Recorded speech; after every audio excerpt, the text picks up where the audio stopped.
Bonsoir. Bonsoir à tous. Alors, bonsoir à toi, Franck. Bonsoir, Gwen. Gwen Bonsoir. Olive.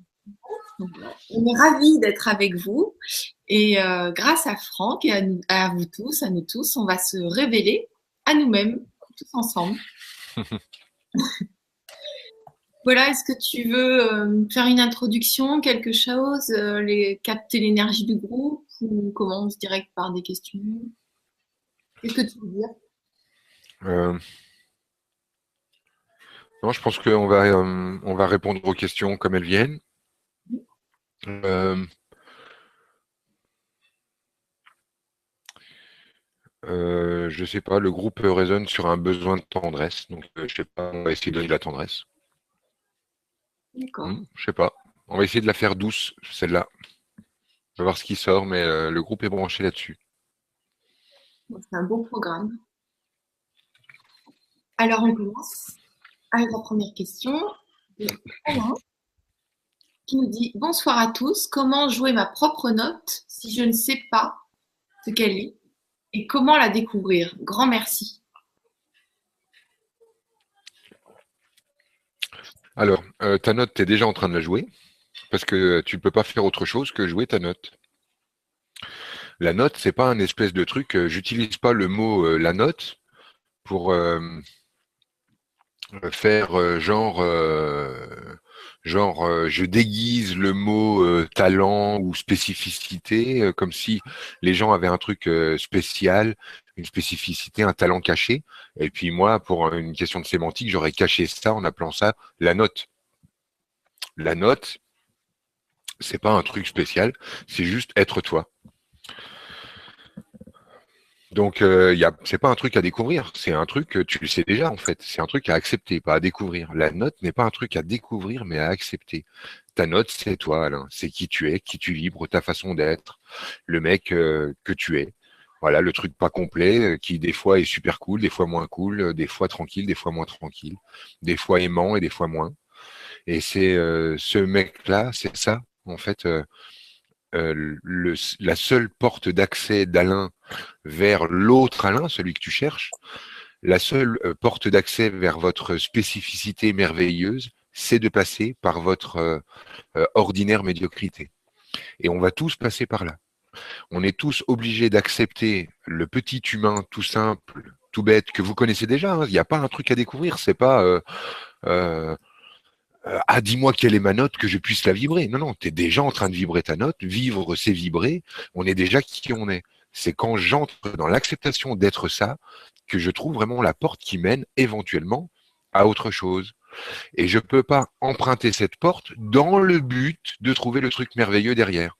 Sinon, c'est une magouille. Et je peux pas magouiller avec la vie. Hein. Je peux pas tricher avec l'énergie. Donc, il n'y a qu'un seul moyen, Alain, donc pour bien répondre à ta question, jouer ta propre note, c'est exactement ce que tu fais. Accepte que ce que tu crées vienne de toi, que ce que tu penses vienne de toi, que ce que tu vibres vienne de toi. Accepte-le. Regarde ta vie comme étant le résultat de ce qu'est Alain, au lieu de regarder ça en disant ça n'est pas parfait, ça doit changer, j'aime pas ce que crée Alain, et donc essayer de devenir autre chose. Accepte pleinement d'être ça, simplement d'être juste ça, et ça c'est une vraie porte vers quelque chose de divinement agréable, qui est d'être soi et de plus avoir besoin de courir pour le transformer. Simplement accepter d'être qui on est. Et basta. Fin du développement personnel, fin de la spiritualité, fin de la transformation à tout bout de champ. L'évolution, c'est d'abord de passer par l'acceptation du point de départ. C'est pour ça que j'arrête pas de vous baratiner sur ce truc de arrêter de devenir, arrêter de vous transformer. C'est parce qu'il n'y a pas de transformation si j'accepte pas le point de départ. Et le point de départ, c'est d'accepter ce que je suis maintenant. Point barre. Pas ah merde, je voulais pas dire point barre ce soir. Je m'étais dit que j'arrêtais pas de le dire, il y a un truc pour moi derrière. Bon, tant pis. Donc point barre, on accepte le truc comme ça vient. Merci Franck et merci Alain pour la question. Salut tout le monde. Franck, as-tu des conseils à nous donner pour bien poser une intention? Comment différencier au niveau du ressenti une projection de notre volonté d'une projection créatrice? Merci.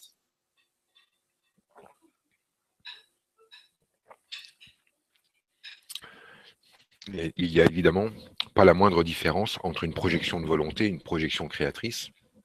Dans le sens, faut vraiment, je dis ça juste vraiment pour le groupe, pas pour toi, Jack. Enfin, pour toi aussi, mais pour tout le groupe. On n'a pas vécu un seul instant de nos vies qui n'ait pas été une création. Ça n'est pas on crée de temps en temps. C'est pas on vit la vie dans le monde réel et nous, de temps en temps, au cœur de cette vie qui est le monde réel à l'extérieur de nous, on pose une création comme si on fabriquait un gâteau au fromage. Je sais pas pourquoi ça sort comme ça, le cheesecake. Mais bon, bref. On ne crée pas une fois de temps en temps. Chacune de tes respirations, c'est une création. Tu n'as jamais cessé de créer. Donc, l'intention,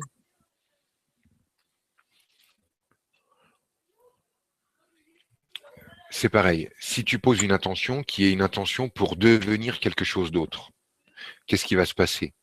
Il va se passer que ce qui va vraiment se mettre à se dégager de toi, c'est l'envie d'être quelqu'un d'autre que toi. C'est donc à quel point tu te déplais.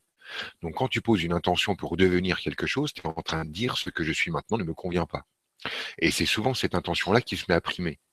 Là où tu croyais pouvoir poser une intention pour devenir quelque chose de super, tu te retrouves coincé en fait parce que ce que tu vas mettre comme énergie à dire je veux devenir autre chose, c'est de l'énergie que tu mets en même temps et simultanément. Le monde est relatif. Une pièce, c'est deux faces. Quand tu dis je veux devenir autre chose, tu dis simultanément ce que je suis me convient pas. Donc très souvent, le problème de l'intention, et à mon avis c'est ça qui est intéressant dans la question à ramener dans le groupe, c'est que le problème de l'intention, il cache une autre intention. Donc, et c'est vraiment le cas que je ressens pour toi, Jack. C'est-à-dire comment je vais pouvoir poser mes intentions pour pouvoir obtenir des cadeaux. Et les cadeaux, en fait, ils viennent naturellement. Tu n'as pas besoin de les réclamer, tu n'as même pas besoin de les mériter. Le simple fait d'être humain te donne le droit de mériter tout, tout, tout et tout. Voilà, il n'y a pas de limite. Il n'y a pas besoin de gagner sa vie, il n'y a pas besoin de mériter sa vie, il n'y a pas besoin de manger son pain noir pour avoir son pain blanc, il n'y a pas besoin de ramer pour obtenir les choses. Sauf si on le croit. Il suffit que tu penses à on n'a rien sans rien, mais qu'est-ce que tu crois, mon petit gars? L'avenir appartient à ceux qui se lèvent tôt et ainsi de suite. Enfin bon, tu connais les phrases. Il suffit de penser ça pour en faire l'expérience. Notre vie est donc d'une simplicité incroyable. Tout ce que je crois devient vrai dans ma vie. Donc, pour les intentions, c'est très simple. Tu es toujours en train de poser une intention. Quand tu es devant la glace le matin et que tu es en train de dire ah, j'aime pas mon nez, c'est une intention. Et quand tu regardes la voisine et que tu dis regarde-moi cette conne, c'est encore une intention. Et quand tu manges un truc que tu n'aimes pas et que tu te forces, c'est une intention, et ainsi de suite. On pose des intentions à chaque instant, car partout où tu poses ton attention, tu crées une intention. L'intention, en fait, elle est liée à l'attention. Dès que tu mets ton énergie à regarder et à contempler quelque chose, c'est comme si tu le demandais. C'est comme si tu disais ah ouais, je veux avoir ça dans ma vie. Voilà, c'est aussi simple que ça. Donc, je vais essayer juste de préciser ma réponse pour toi. Oui, alors tu renvoies donc pas mal le truc de la projection. Qu'est-ce que tu veux dire avec ça? Euh, ouais, je serai mieux demain. En fait, je ne suis pas d'accord avec qui je suis maintenant. Je veux bien être d'accord à être moi, mais demain. Donc, c'est comme si tu disais, oui, ma vie va être géniale, oui, oui, je vais être un gars super, mais demain. Donc, voilà, faut aller voir là, à mon avis. C'est bon pour toi, Franck? Ok. Voilà, bah écoute, c'est tout ce que j'ai pour là pour le moment. Vous voyez que j'ai la tête prise une seconde, c'est parce que je fais un truc en même temps sur Internet. J'achète un vélo. Non, je déconne. Le gars tranquille. Le gars, non mais attendez, bougez pas, j'achète un vélo. Hop. Non, c'est pas que je m'emmerde avec vous, c'est que j'ai vraiment besoin d'un vélo. Non, je déconne, je copie le lien pour le filer à mon frangin. Tac. D'accord. Voilà. Voilà. En tout cas, merci, Jack, pour ta question et pour ta réponse. Donc, Voilà, super. Je suis avec vous. Lucas va être avec nous aussi. Alors, bonsoir Franck. J'ai un déséquilibre dans mon comportement avec la nourriture. J'ignore pourquoi je mange sans faim, par grignotage. Cela me conduit à des troubles digestifs et problèmes de foie. Je ne parviens pas à écouter mon corps et le respecter. Marie, elle.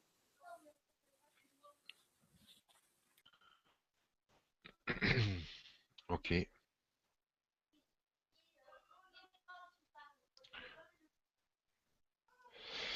Ouais, on est sur de l'inquiétude. Euh, je suis rongé par mon désir concupiscent. Ouais, c'est ce qui sort le plus. Ouais. Alors qu'est-ce qu'il y a derrière cette concupiscence? Ouais, c'est ça, ouais, j'arrive là-dedans. Je suis rongé par mon désir concupiscent. Donc, écoute, Marie, derrière ce comportement avec la nourriture, il y a une non-acceptation de ses désirs, notamment sexuels. Euh, c'est ça. En fait, là, c'est, je suis une championne de bon comportement. Et comme je suis une championne de bon comportement, je ne peux pas répondre à ma compulsivité concupiscente. Ça renvoie là-dessus. Mais alors toi, tu dis concupiscente dans ton énergie, ça veut dire que en fait, tu as envie de faire l'amour avec l'homme d'une autre. Ça renvoie là-dessus. Un amour impossible. Donc faut remonter un petit peu là-dedans. Le jour où tu as eu envie d'un homme qui n'était pas le tien, parce que c'est autour de cette notion-là. C'est un amour interdit, mais interdit par la conscience sociale, et puis peut-être interdit parce que c'est le mec d'une bonne copine, ou de ta frangine, ou tu vois, quelque chose d'aussi proche que ça.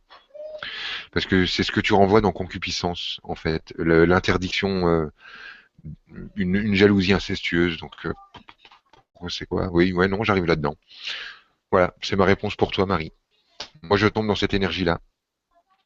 Il y a des chances pour que ça s'exprime en déni, hein, si le corps envoie sur tant pis, j'ai oublié l'histoire, mais tous les jours je grignote ma sexualité non vécue avec cet homme interdit, c'est peut-être renvoyé dans un déni. Mais je t'engage à te souvenir de ça. Ok. Merci Franck et merci Marie pour ta question. Bonsoir Gonoline et Franck. Comment faire si on sent un blocage énergétique qui empêche de mener à bien ses projets? Merci pour ces belles vibras. Pierre. Donc comment faire si on sent un blocage énergétique? Eh bien, tu demandes à ce que ça soit résolu et tu passes à autre chose.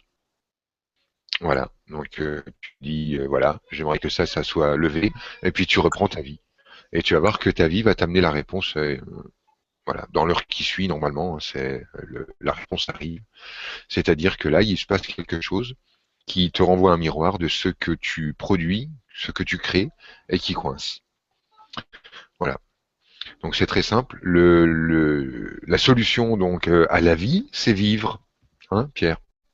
Donc un blocage énergétique qui empêche de mener à bien ses projets. Le problème n'est pas un blocage énergétique. Toi, tu dis que tu sens un blocage énergétique. Il faudrait que tu sentes l'énergie. Ça me parle pas comme ça. Je vois qu'effectivement, un projet qui n'aboutit pas, mais c'est parce que tu as menti sur la nature du projet. Alors ça, c'est quelque chose que je vois beaucoup en stage. Les gens mentent énormément sur ce qu'ils font parce que ça n'est pas digne de la spiritualité ou de l'hérédité. C'est-à-dire ma famille me l'interdit ou la spiritualité me l'interdit. Pour t'expliquer clairement, c'est par exemple, mon projet, c'est je vais ouvrir un lieu qui sera un lieu merveilleux où on mangera bio et on fera des rondes et on guérira ensemble et ce sera super. Et ça, c'est le projet que je vends. Et le projet qui est en dessous, c'est je vais ramasser un gros tas de pognon en achetant une maison. Et comme je regarde pas en face que ce que j'ai vraiment envie de faire, c'est ramasser un gros tas de pognon et devenir propriétaire, je me voile la face en disant j'ai un projet altruiste, génial, spirituel. On va sauver l'humanité en faisant un lieu magnifique où on mangera bio en se tenant la main. Le mensonge entre le projet et le véritable moteur crée un blocage énergétique qui est je n'ose pas regarder mes véritables désirs. Et donc voilà, j'ai une création baltringue, c'est-à-dire au, aussi baltringue que comme Oh putain, alors attends, tu veux pas entendre ça du tout. D'accord, Pierre, on va enlever ça. Alors c'est pas baltringue.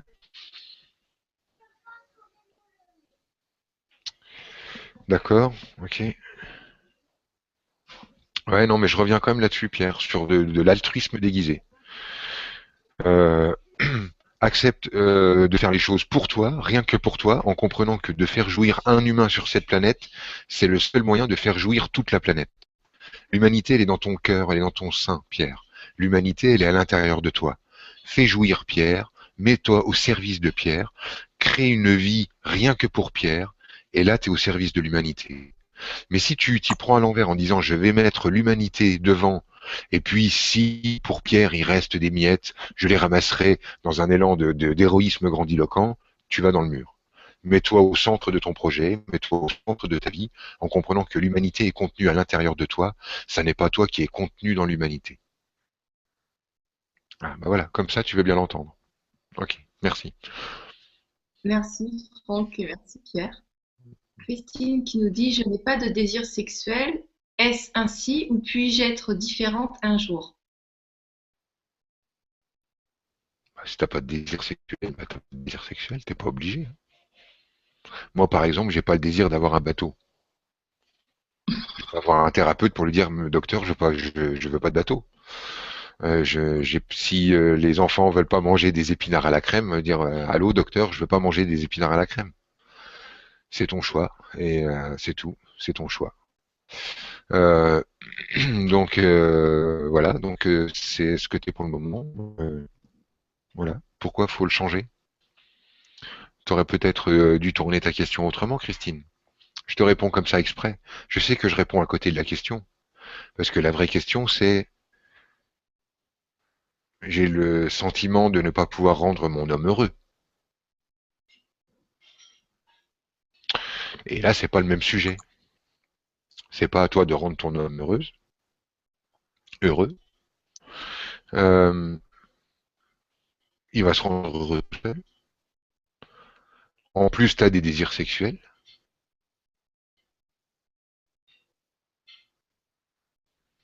C'est juste que tu veux pas donner, tu veux recevoir.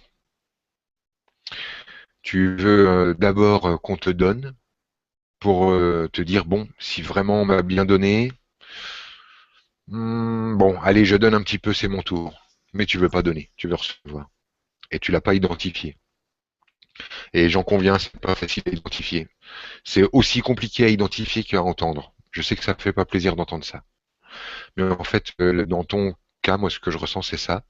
C'est j'attends que la vie me prouve qu'elle est gentille pour que j'ai vraiment envie de vivre. J'attends que la vie soit sympa avec moi pour avoir vraiment envie de vivre.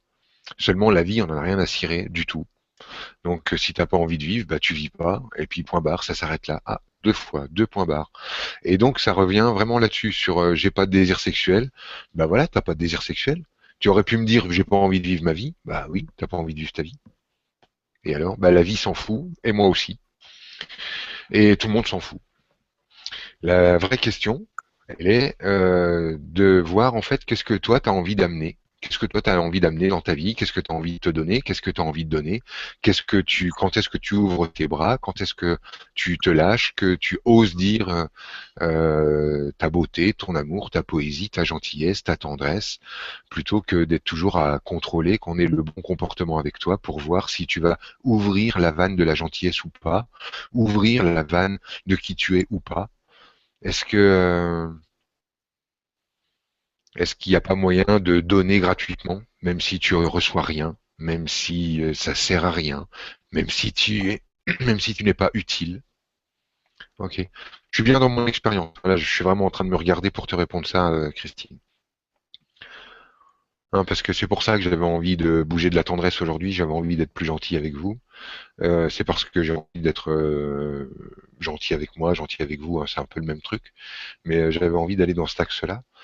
Donc l'idée là, c'est arrête de faire une démonstration de probité ou d'intégrité, ouvre tes bras et donne, même quand il n'y aura pas de retour, et même quand ça n'est pas compris, et même quand ça te rapporte rien, et surtout quand c'est inutile. Voilà, de la gratuité, hein. C'est vraiment, pour moi, chez toi, le problème de la sexualité, c'est égal gratuité. J'ai un problème avec l'idée de la gratuité. Tu aurais pu écrire ça. Voilà, c'est ça le plus net. Ouais, voilà. Bah, tu vois, en fait, finalement, tu as la solution, Christine. Fais des choses gratuites, gratuitement, et il y aura un retour. Mais évidemment, attention, hein, quand je dis les choses comme ça, un retour gratuit. Ce que je veux dire, c'est que tu peux pas faire un truc gratuit parce qu'il y aura un retour, sinon c'est pas gratuit. C'est gratuit ou ça ne l'est pas. Voilà, on triche pas avec l'énergie, c'est pas possible. Merci beaucoup, Franck, et merci, Christine. Anne-Claire qui nous dit: Franck, tu as évoqué l'époque où on vivait avec 12 brins d'ADN. Notre colère envers ceux qui ont changé ce paramètre, nous-mêmes depuis un autre espace-temps, croire qu'on est dans une matrice manipulée par des êtres mal intentionnés, est-ce un leurre? Non. Et oui. Oh merde. Merde, je voulais une réponse noire ou blanche, moi, tu fais chier.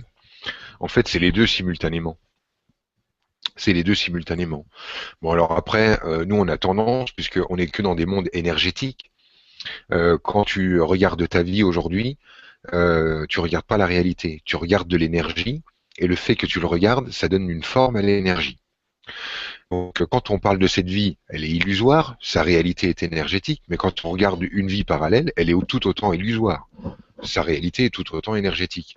Et si on regarde les méchants reptiliens que nous fûmes en train de manipuler les brins d'ADN des humains que nous sommes, on est encore en train de regarder des formes, donc c'est encore bidon. Donc à chaque fois qu'on raconte ces histoires-là, il faut tout de suite calmer le jeu. Ça n'est que des histoires de cow-boys et d'indiens qu'on raconte comme ça pour raconter l'énergie. Sinon, qu'est-ce qu'on dit? On n'a rien à raconter. Si on met pas des mots sur les formes, on dit énergie bleu bleu bleu fait énergie bleu bleu bleu qui fait énergie bleu bleu bleu et énergie bleu bleu bleu de fréquence de bleu bleu. On n'a pas de communication. Donc nous, on a appris à traduire l'énergie en mots puisqu'on l'a d'abord traduit en forme. Donc on dit que l'énergie là, c'est l'énergie tasse, que cette énergie tasse, enfin que c'est une énergie, voilà, que je perçois comme ça, et j'ai donné un nom, c'est la tasse. Donc, quand on est en train de parler de ce dont tu parles, à propos des grands manipulateurs généticiens, etc., etc., euh, oui, c'est réel, oui, il y a vraiment une façon de regarder la réalité qui peut te donner ce sentiment qu'on est dans une grande matrice et qu'on est en fait les jouets de nous-mêmes, sorte de marionnettes multidimensionnelles sans trop vraiment de consistance. Et en même temps, depuis un autre angle de vue, tout ceci n'est que des équilibres de fréquences dans un monde en constante ébullition. Et ces fréquences, lorsqu'on les regarde, elles prennent forme. Donc après, on raconte des histoires. On pourrait aussi raconter ça de mille autres manières. Et en fait, ça, finalement, si tu veux, Anne-Claire, ça a été raconté déjà de mille autres manières. Moi, j'ai cette façon de regarder ça parce que c'est de l'information pléiadienne. Alors, c'est très romancé et puis il joue un peu avec notre esprit. Mais d'autres personnes qui vont te parler des archétypes, d'autres personnes qui vont te parler de ce qui se passe au niveau intracellulaire, vont te raconter les mêmes histoires avec d'autres mots. Donc, voilà, faut débrancher la parano. Ça sert à rien du tout de sortir de regarder le ciel pour voir si on n'est pas en train de t'empoisonner avec de l'aluminium et des produits lourds. Ça sert à rien de regarder, de vouloir vérifier tous les jours que tu es victime de Big Brother, parce que la réalité que tu vas faire, c'est celle à laquelle tu crois. Donc si tu crois que tu es prisonnière d'un système, tu es prisonnière d'un système. Si tu crois que tu es manipulé, et ainsi de suite. Et et ça, c'est quelque chose en fait qu'on ne peut pas enlever aux êtres humains que nous sommes. C'est-à-dire que bon voilà, c'est un peu barré ce que je vais vous dire, mais bon voilà, c'est un aparté, je fais pour Anne-Claire et pour répondre sympathiquement à sa question. Si je suis l'être humain et que je suis aussi l'être qui a créé l'être humain, que je suis les deux à la fois, exactement comme on nous dit dans les livres pour curer, j'ai été créé à l'image de mon créateur. C'est-à-dire que le corps de l'humain fonctionne avec les mêmes paramètres que le corps du créateur de l'humain. Et dans les deux cas, en fait, on fonctionne avec le même truc, c'est un libre arbitre total et la capacité de créer notre expérience selon nos désirs. La capacité de créer du Dieu créateur, le maître généticien dont on parlait à l'instant, qui va arranger l'ADN, sa capacité de créer, c'est la même que la nôtre, qu'il faut regarder en fractal. Si on sort du fantasme des formes et qu'on regarde les choses de manière énergétique, ce qui se passe à un niveau se reproduit à d'autres niveaux en fractal. Ce qui est valable à un niveau est valable à tous les autres niveaux. C'est pourquoi la puissance, la majesté, la souveraineté et la possibilité de création des dieux créateurs que nous sommes, c'est la même que celle des humains médiocres et pecnos perdus que nous sommes. C'est la même. Et ça, on ne peut pas nous l'enlever. Donc, à tous les étages de la création, on a ce pouvoir incroyable qui est que tout ce qu'on pense, tout ce qu'on décide devient vrai pour nous.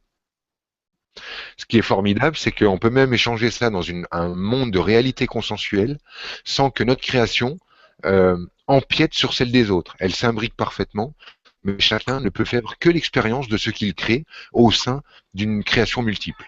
Donc notre mental ne peut pas appréhender ça parce qu'on ne peut pas le mettre en linéaire, mais je peux que t'engager à accepter de vivre dans cette dichotomie avec du vrai et du faux dans ta tête et de respirer que ce qui se passe à un niveau se passe à un autre. Et si tu as eu le pouvoir créateur de détruire l'humain, tu as le même en fait pour recréer l'humain en bas. Et c'est bien pour ça d'ailleurs qu'on l'a vécu, c'est pour faire toutes ces expériences. Alléluia, Amen. Amen. Alors, avec ta tasse, un homme debout, j'ai remarqué. On peut le lire, vous le lisez à l'envers ou à l'endroit? Alors là, il y a un trait de lumière dessus. Non mais la lumière c'est moi, attends.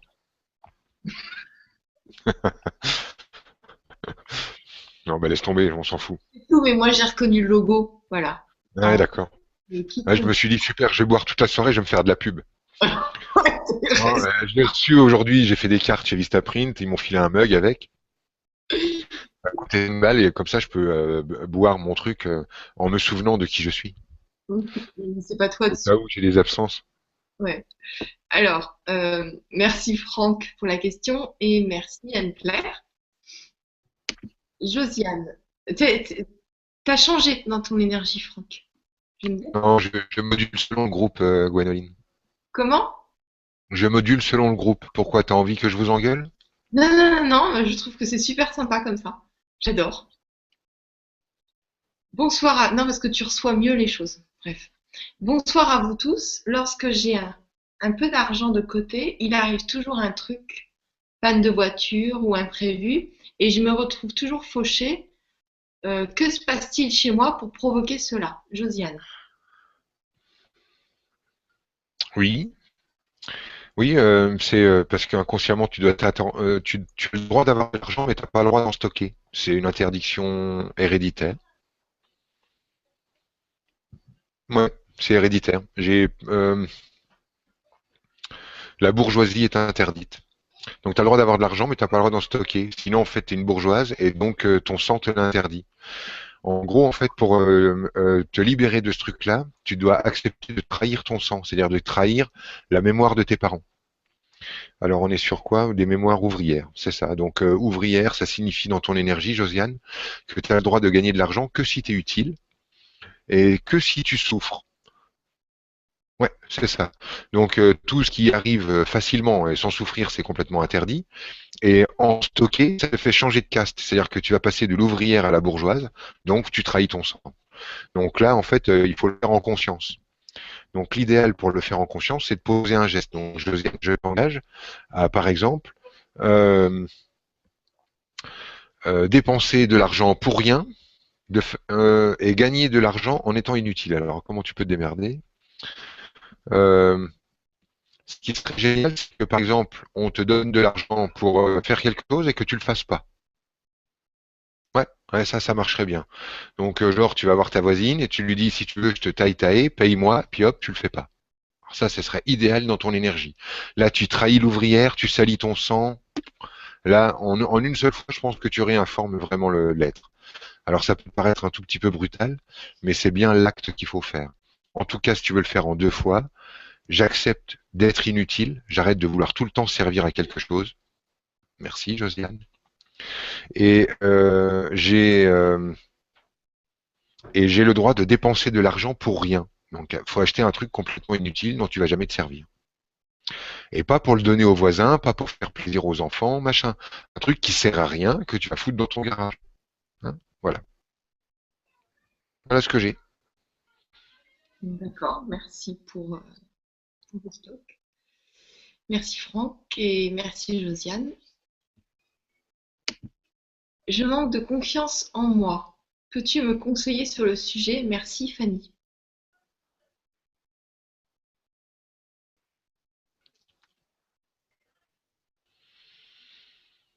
Ouais, là j'ai déjà abordé le truc pas mal de fois en vibra-conférence ou en vibra-atelier. J'ai pas envie de rattaquer trop sur la théorie, mais il faut quand même se souvenir que quand on est dans un monde relatif, ça signifie que quand une chose existe, et quand une chose existe, elle existe en rapport avec son contraire. C'est-à-dire que si son contraire n'existe pas, on peut pas en faire l'expérience. En gros, je peux pas faire l'expérience du chaud si le froid n'existe pas. Je peux pas faire l'expérience du grand si le petit n'existe pas.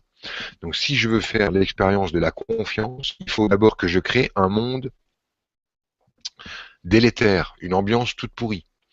Sans savoir, Fanny, tu es obligé de créer un monde hyper agressif pour que, à l'intérieur de ce monde agressif, tu puisses avoir l'occasion de créer de la confiance. Comment pourrais-tu faire l'expérience de la confiance dans un monde où tout irait bien? C'est-à-dire, si toi tu te mets à regarder la vie comme étant non dangereuse, les gens comme étant des amours, tout étant facile et tout le monde étant sympa, bah t'aurais confiance en toi pour faire quoi? T'aurais plus besoin d'avoir confiance. T'as besoin d'avoir confiance tant que tu crois que le monde est agressif, qu'il est à l'extérieur de toi, qu'il est hostile et que tu dois t'en défendre. Donc tu ne sais pas la puissance des dieux vivants que nous sommes, mais lorsqu'un dieu vivant, je parle donc d'un être humain, décide de faire l'expérience de la confiance, inconsciemment et avec une puissance sans égale, il va créer un monde agressif autour de lui. Et donc, toi, tu vis dans un monde où les gens se parlent mal, où les gens se marchent dessus, où les gens veulent passer devant, où etc. etc. Et dans ton monde, on a besoin d'avoir de la confiance pour fonctionner. À cause de ta décision de vouloir avoir de la confiance en toi. Si tu ne voulais pas faire cette expérience, peut-être que comme d'autres gens qui vivent à côté de toi, dans la même ville, dans le même quartier, dans la même campagne, au même endroit, tu t'apercevrais que ton voisin, lui, ne vit pas dans une réalité où on le pousse, où on le bouscule, où on l'agresse, où on le dérange, et il n'a pas besoin d'avoir confiance. Il faut aussi comprendre que la confiance et l'insécurité sont les deux faces d'une même pièce. Faire l'expérience de la confiance, c'est en même temps c'est l'expérience de l'insécurité. Bon, ça c'est pour ce qui est de la part théorique et c'est bien ce qui est en train de s'appliquer dans ta vie, Fanny. Après, j'ai envie de t'engager dans une autre voie, encore une autre direction. Après, tu iras voir un autre thérapeute pour ce qui est de pourquoi tu manques de confiance en toi. Là, tu shootes dans une mode de terre, il y en a 40 qui vont sortir pour te dire pourquoi tu manques de confiance en toi.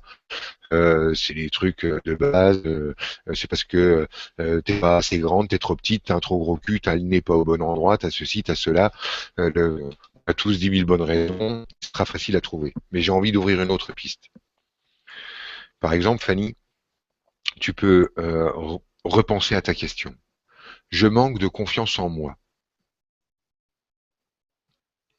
Est-ce que tu peux tout doucement, en fait, je vais t'aider en t'aiguillant avec l'énergie, je vais aller un petit peu avec toi, te faire sentir ce que ça fait ressentir, je manque de confiance en moi.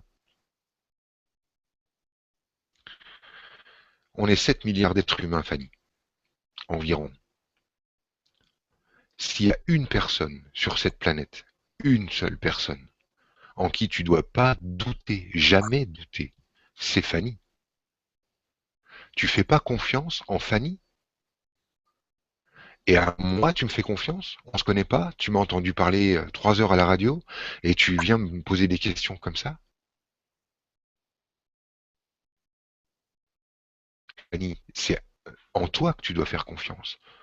C'est pas, j'ai pas confiance en moi, c'est extrêmement dur. Tu es en train de dire à Fanny, à la petite Fanny, non, toi, je te crois pas. Toi, t'es pas fiable. Toi, tu tiens pas la route. Toi, tu n'es pas digne d'amour. Toi, je ne te fais pas confiance. Toi, je ne m'appuierai pas sur toi. Toi, je ne te donnerai pas d'amour. Toi, je ne te donnerai pas de tendresse. Toi, je ne te connais pas. Fanny, on est 7 milliards. Toi, tu es en train d'incarner cette Fanny-là. Il n'y a que toi pour t'aimer comme tu t'aimes. Il n'y a que toi pour te connaître comme tu te connais. Il n'y a que toi pour savoir quel genre de tendresse tu as envie de recevoir, quel genre de douceur tu as envie de recevoir. Les autres, ils n'en savent rien. Personne au monde ne peut t'aimer aussi bien que toi, tu peux t'aimer. Qui saurait mieux que toi être tendre, être gentil, être agréable, être sympa avec toi que toi? Qui mieux que toi saurait quel voyage tu as envie de faire? Comment tu as envie de voyager? Qu'est-ce que tu as envie de manger? Qu'est-ce que tu as envie de mettre sur toi? Comment tu as envie de te toucher? Qui mieux que toi peut te faire confiance? Tu devrais t'interdire d'écrire des choses pareilles. Je manque de confiance en moi? Non, non, tu es la seule personne en qui tu dois faire confiance. Si tu es dans ce monde-là euh, binaire, tridimensionnel, où le monde est agressif, ok, je veux bien jouer avec toi dans ce monde-là, mais si on regarde dans ce monde-là, si tu dois faire confiance, c'est pas en Franck Lobvé. Et en aucune sorte de Franck Lobvé. C'est en Fanny et ses ressentis. Qu'est-ce qu'elle aime? Qu'est-ce qu'elle veut? Comment elle veut qu'on lui parle? Tu sais ce que tu devrais faire, Fanny? Tu devrais te préparer le thé que t'aimes bien, mettre le morceau de musique que t'adores, t'habiller avec la fringue que t'aimes bien, te caler devant le film que t'aimes bien, manger le truc que t'aimes bien, appeler une personne que tu aimes bien, mais arrêtez de faire chier Fanny. Fous-lui la paix.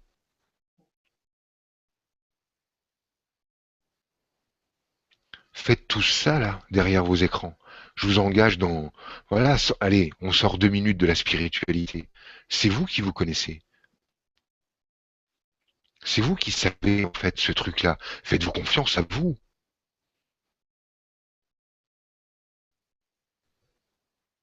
Merci. Merci Fanny. Merci Franck. Merci Fanny. Bonsoir Gwénoline et Franck. Mon fils de 18 ans a été interné en psy suite à un acte grave. Depuis plusieurs mois, les psys ont diagnostiqué une pathologie grave. Je n'y crois pas. Comment puis-je aider mon fils dans cette épreuve? Merci Sandrine.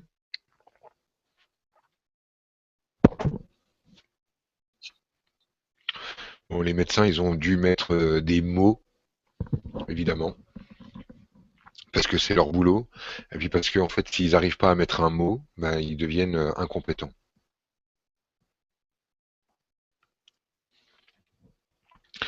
Donc,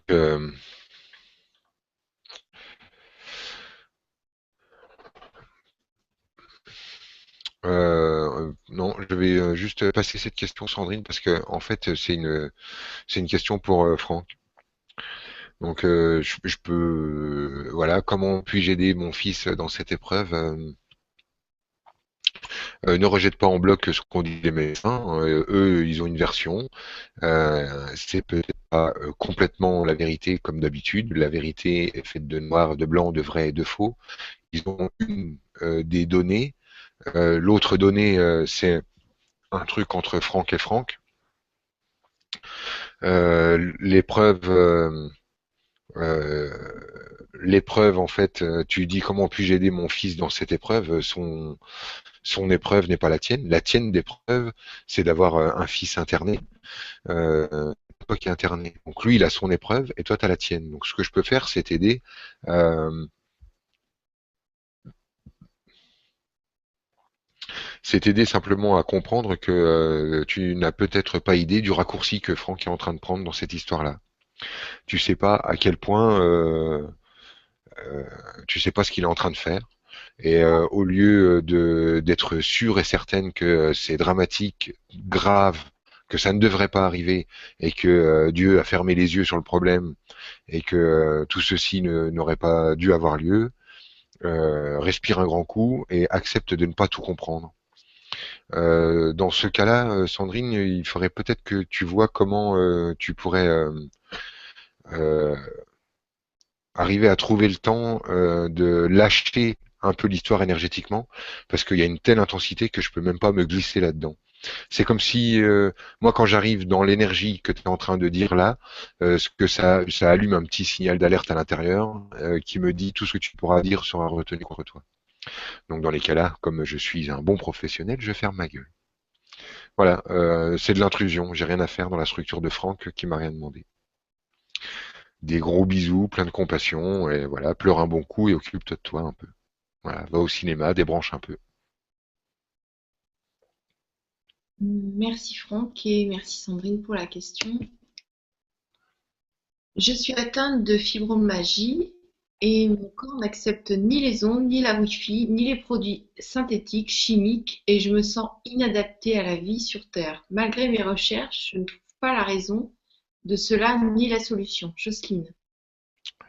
Oui, Jocelyne, tout ceci est dû à du perchage.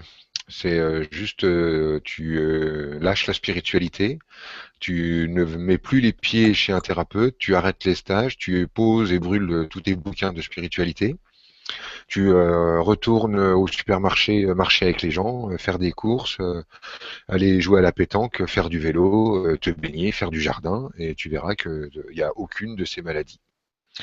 C'est une maladie de perchage. Tu n'es pas malade. Voilà, il y avait pas de Wi-Fi il y a 10 ans, il y avait pas de, enfin, tu vois, et t'étais déjà vivante. Et en fait, ce qui est dans ton énergie, c'est je suis tellement pure, je suis tellement sainte, je suis tellement incroyablement subtile, et je suis tellement percevante que je ne peux pas supporter la brutalité de cette vie.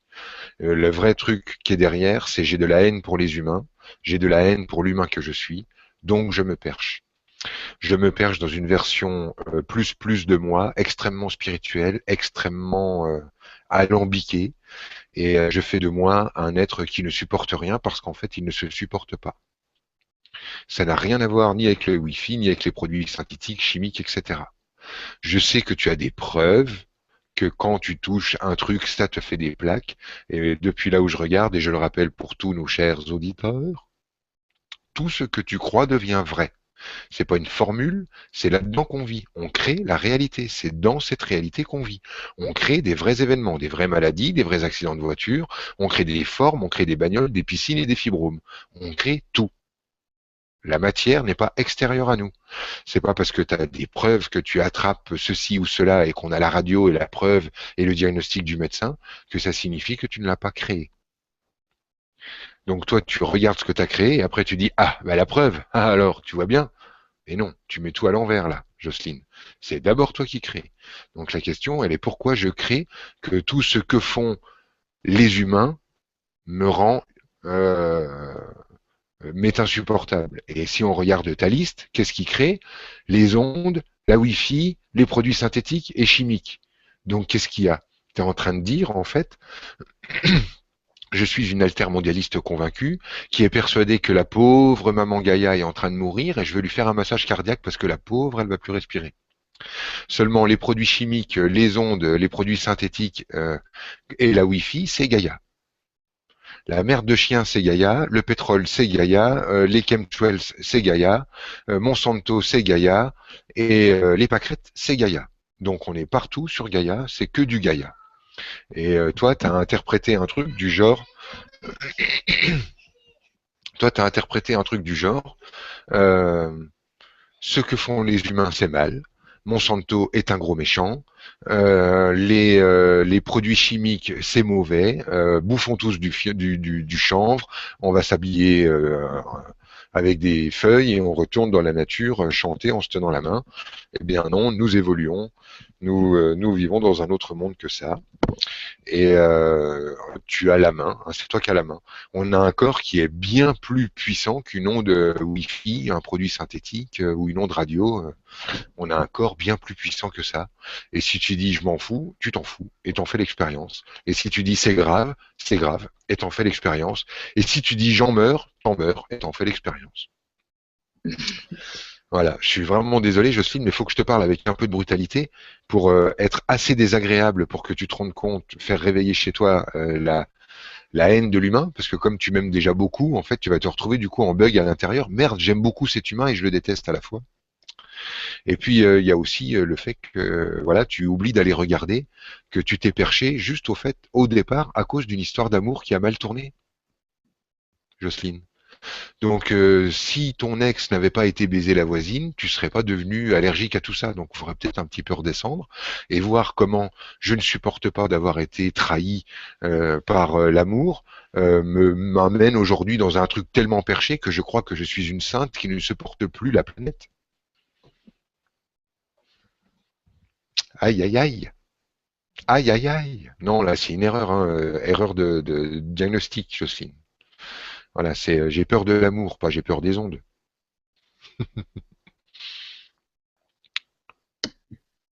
Merci Franck, merci Jocelyne. Alors, bonjour, oui, tu veux dire quelque chose? Oh bah, je suis désolé, je suis plus gentil comme le petit agneau que tu aimais tout à l'heure. Tu vois, je te dis, le loup est pas loin. Il y a les deux. Oui, oui, mais il y a les deux, donc on Bon, ça va? du moment que ça revient de temps en temps en douceur comme le thème et la tendresse. Alors après, mais tu fais ce que tu as à faire de toute façon. Bonjour, j'ai plein de désirs multiples dans tous les domaines. Souvent, j'ai du mal à choisir et à rester dans une seule action. J'aimerais être et faire plein de choses en même temps. Comment rester bien présente? Merci Caroline.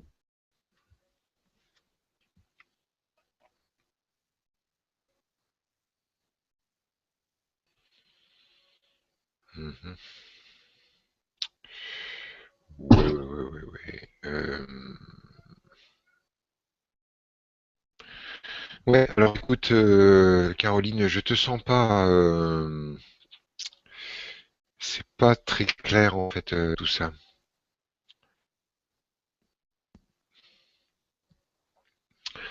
C'est pas très clair. Ce que tu renvoies, en fait, c'est pas clair parce que tu noies le poisson avec ton besoin de rester présente. Ça, en fait, j'ai envie de le virer.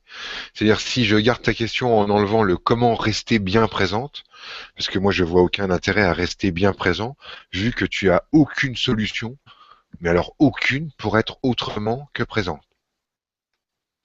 J'aimerais bien savoir où tu es quand tu n'es pas maintenant. J'aimerais bien savoir quand tu es quand tu n'es pas maintenant.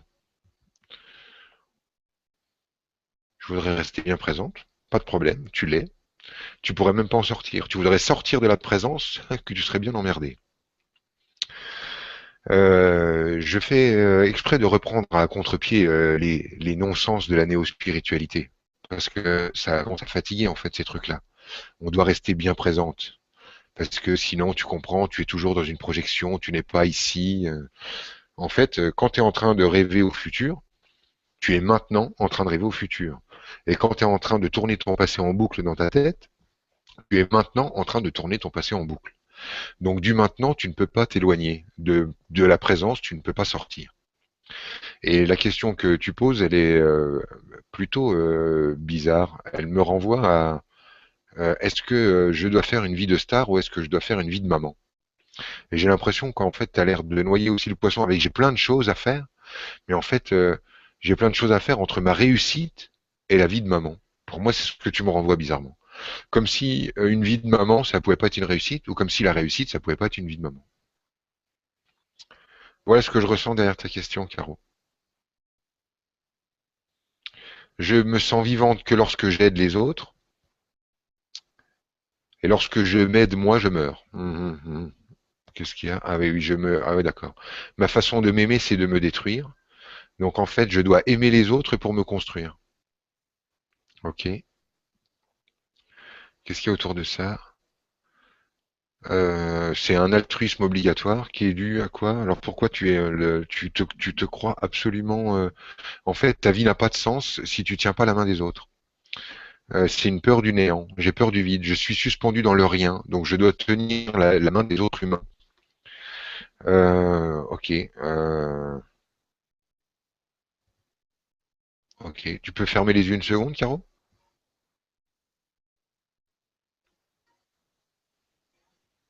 Ok. J'ai peur que papa meure. Garde les yeux fermés.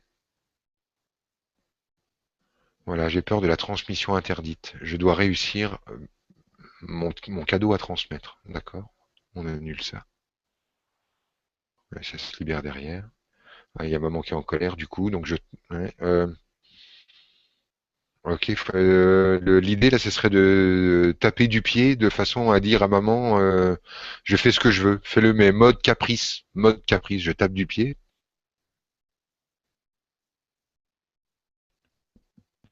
Ok, ok, c'est bon, c'est bon, c'est bon. Explique pas ta crise. Bien. Ouais, pour moi, c'est bien comme ça. Écoute, vois ce qui bouge. Voilà. Merci. Chez toi, on a le droit de le faire comme ça. C'est rare en fait, mais toi, tu t'es ouverte à ces mouvements subtils. C'est cool. Enfin, disons que voilà. Merci. Salut Caro. Merci Franck. Et merci Caro aussi. Caroline. Comment gérer cette peur de prise de parole en public qui me pétrifie et bloque tout ce potentiel que je ressens en moi? Oriane. Oriane Edouard.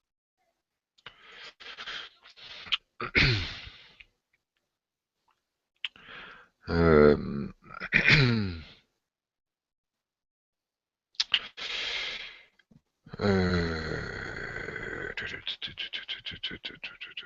Non, ça bloque pas le potentiel. Non, ça c'est pas ça. C'est pas la peur de la prise de parole en public qui bloque le potentiel. D'ailleurs, le potentiel n'est pas bloqué. Euh, ok, ça renvoie en fait sur la peur d'être ridicule. Ouais, c'est ça. Écoute, Oriane, j'arrive là-dedans. En fait, c'est un besoin d'être vrai, un besoin d'être légitime, qui du coup en fait renvoie sur une peur de se tromper. Là, on est vraiment dans le lien familial. J'irai où? Ah, ouais, c'est vis-à-vis de papa. J'ai l'impression, Oriane, que ça renvoie sur l'obligation d'être cohérent. Il y a comme une sorte d'obligation de cohérence qui te renvoie à j'ai peur d'être non légitime, de pas dire des choses vraies, et en fait j'ai une peur panique de me tromper. Ah ouais, voilà, on est bien là. Putain, ton énergie réagit tout de suite parce que en fait, elle me dit non seulement j'ai peur de me tromper, mais j'ai peur d'être trompé. Donc il y a la femme jalouse en toi qui s'agite quand tu veux t'exprimer en public. Je sais pas pourquoi. Ah si, c'est ça. Il y a la rivale. Donc il y a la femme jalouse en toi qui s'exprime. Donc en public, la femme jalouse et la rivale s'expriment. La peur de tromper et d'être trompé s'exprime. Ce que ça renvoie, c'est la peur d'être ridicule. J'ai peur d'être ridicule face aux autres femmes dont je me pose en face auxquelles je me pose en rival, et j'ai peur d'être ridicule face à papa qui m'oblige à être cohérent. Donc ce qui renvoie à un truc efficace là-dedans, c'est de faire un stage clown. Voilà. Moi j'ai un conseil pour ceux qui veulent faire un stage dépasser la peur d'être ridicule, parce que c'est immense, hein, le bénéfice est énorme, ça te permet de sortir du besoin d'être légitime. Là, allez voir ma copine Isobel, celle qui s'occupe de la voix libre, Isobel Quentin, elle donne des stages de clown, et là vous allez voir qu'il y a vraiment de quoi faire. Voilà, parce que quand je dépasse avec mon clown la peur d'être ridicule, il y a énormément d'énergie qui se remettent à circuler librement, notamment quant à la capacité qu'on a de dépasser ce qui est cohérent. Enfin, en tout cas, c'est excellent pour les besoins en clairvoyance, en information. Enfin, pour les thérapeutes, moi je conseille pour les thérapeutes de passer par le clown. Comme ça, déjà, on se prend pas au sérieux. Merci Franck et merci Oriane. Alors Véronique nous dit: Bonsoir, comment savoir si ma décision est dictée par le respect pour moi-même ou si elle est dictée par mon ego ou par mes peurs? Alors, attention au pléonasme, Véronique, ton ego et toi-même, c'est la même personne, c'est la même chose. Il y a une grosse confusion entre l'ego dévoyé et l'ego. L'ego en fonctionnement normal, c'est qui tu es. C'est toi avec tes limites. Et c'est parfait. Ça ne doit pas être bougé. Par contre, l'ego dévoyé, ça va renvoyer plutôt sur de l'orgueil, par exemple, ou un besoin compulsif d'être l'auteur de tout ce que je produis, de tout ce que je fais. Et voilà, ça n'a rien à voir avec l'ego. L'ego, en fonctionnement normal, on doit en avoir un, on doit avoir une identité, des particularités, des limites. C'est important pour le fonctionnement de l'humain. Donc, que ton ego ou toi-même pose la question, c'est la même chose. Donc, est-ce que c'est tes peurs ou ton ego? C'est pas comme ça qu'il faudrait formuler le truc. C'est est-ce que c'est la peur ou l'amour qui me pousse à faire ce choix? Voilà. Et dans ton cas, pour répondre très clairement, c'est la peur qui choisit. Voilà. Et c'est la peur de ne pas être respecté. Hein, la réponse était dans la question. Toi, c'est bien, il n'y a pas besoin de répondre. Donc, la réponse est dans la question parce que, en fait, c'est que toi que tu le poses. Si je mets sur mes lunettes, sur mes lentilles, pour regarder la vie, la notion de j'ai peur de ne pas être respecté, quand je regarde une scène dans la vie, je vais la voir selon cet angle de vue-là. Donc, c'est très simple. Euh, Quelqu'un est bousculé dans une file d'attente. Si cette personne a une énergie qui dit j'ai peur de ne pas être respectée, quand elle est bousculée, elle va dire les gens sont vraiment pas respectueux. Hein. Et puis elle va enregistrer j'ai bien raison d'exiger le respect parce que les gens ils sont vraiment pas respectueux. Et dans la même file, il y a une autre personne qui est bousculée, mais son problème c'est pas le respect, c'est l'obésité. Euh, ah bah les les gens euh, pardon. T'as parlé, Gwen? Je sais pas Non, pourquoi je pars dans ta structure là. Qu'est-ce qui se passe? Ça te bouge un truc toi quand je parle de la peur de pas être respecté, Gwen? bah oui, forcément. Bah pas forcément, c'est pas tout le monde qui l'a, hein. Mais tout ton, j'ai même cru que tu m'avais parlé, tu vois. D'accord. Euh, En fait, la peur de pas être respecté crée l'événement je ne suis pas respecté. C'est pas plus compliqué que ça. Si si j'ai peur d'être grosse et qu'on me bouscule dans la même allée, je vais dire ah bah oui, ça c'est parce que je suis grosse. Et l'autre à côté dira ah bah ça c'est parce que je me respecte pas. Et l'autre à côté dira ah bah c'est parce que les gens sont pressés. Mais c'est parce que c'est une personne qui a pas le temps. Chacun regarde la vie à travers ses propres préoccupations. Donc c'est tout. C'est toujours comme ça. Et là ta préoccupation c'est d'être respecté parce que tu ne te respectes pas. Hein, voilà. Et pourquoi tu te respectes pas? Parce que je suis trop grosse. Tu renvoies là-dessus. Voilà. Et en fait, j'aime pas mon corps. Hein. Prends-toi comme tu es. Ouais. Ouais, je vais pas faire bouger plus loin. Voilà. Merci Franck et merci Véronique pour la question. J'ai du mal à plonger dans le jeu de la vie, à choisir une direction parmi toutes les potentialités que la vie m'offre. Je sens en moi un chevalier solitaire, je sens errant d'expérience en expérience sans jamais les savourer. À bientôt un stage en Bourgogne, Florent. Ok. Bon, attention, Florent, la réponse va être rapide et efficace. Euh, Écoute ce que tu mets. J'ai du mal à plonger dans le jeu de la vie, à choisir une direction parmi toutes les potentialités que la vie offre. Eh bien, bonne nouvelle, Florent, tu es guéri car tu as réussi à choisir une des directions parmi toutes les potentialités que la vie offre. La direction que tu as choisie, c'est d'être un chevalier solitaire, errant d'expérience en expérience, sans jamais les savourer. Et en plus, tu fais rire Gwénoline, ce qui ne devrait pas déplaire au chevalier que tu es. Voilà. Donc c'est pareil, la réponse est là dans la question. Tu as déjà opté et tout fonctionne. Ok, merci Franck et merci Florent. Amuse-toi bien avec Franck lors du stage. Alors Antoine nous dit comment traverser ses peurs? Pour moi, la peur de ne pas être père, celle de l'intensité et celle d'être transparent. Merci Franck, j'ai le sentiment de te connaître depuis toujours. Je t'aime Antoine.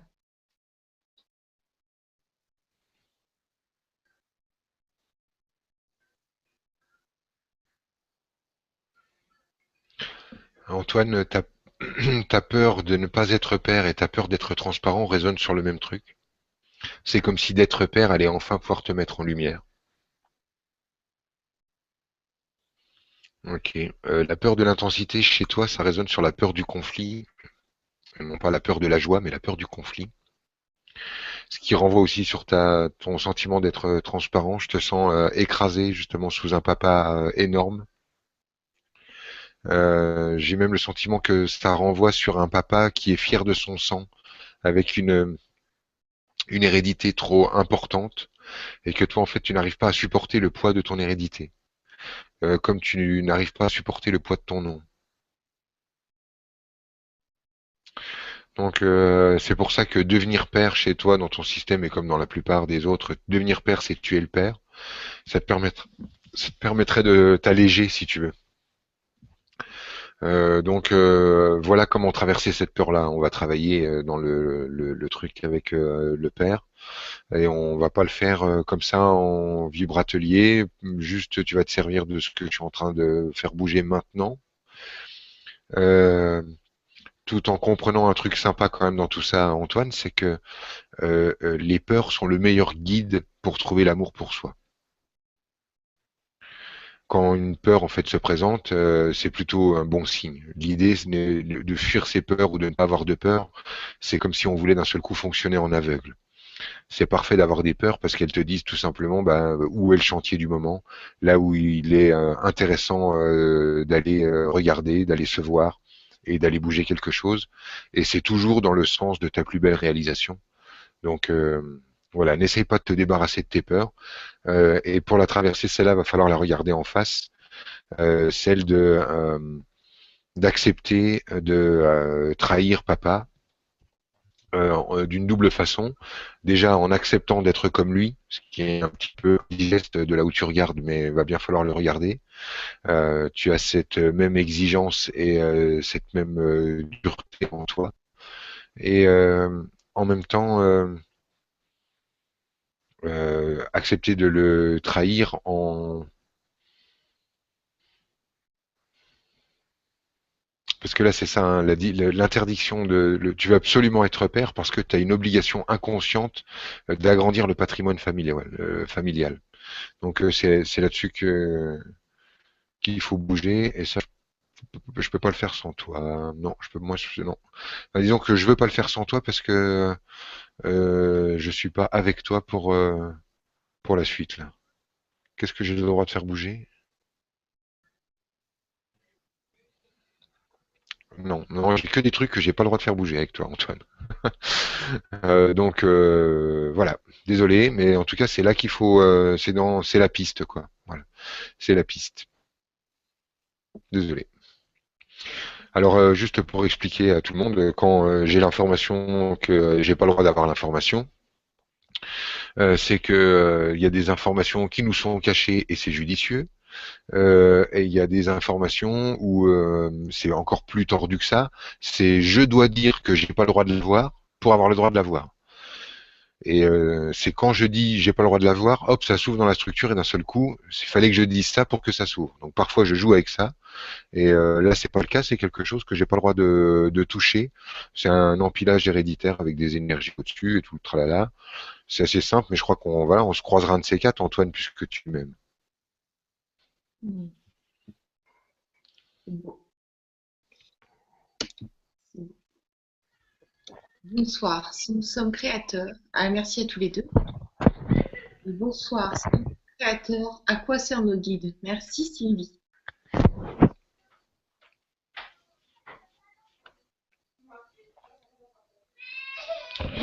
À rien.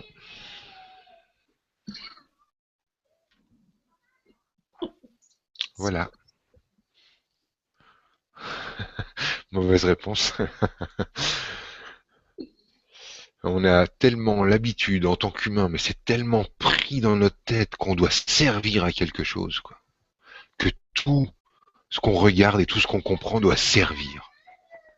Voilà. Donc ma réponse, ce sera ça. Nos guides ne servent à rien. Voilà. D'accord. Merci Franck. Et Bah, ne me dis pas merci si t'es gêné de ma réponse, enfin, Gwen. Dis-moi plutôt que tu te fais pas chier de lui répondre ça. bon, euh, alors, j'ai un problème de concentration et de mémoire. Paraît-il que j'ai dû assister à une scène petite que je refuse de me rappeler. Comment dois-je faire pour débloquer tout ça? Merci Françoise.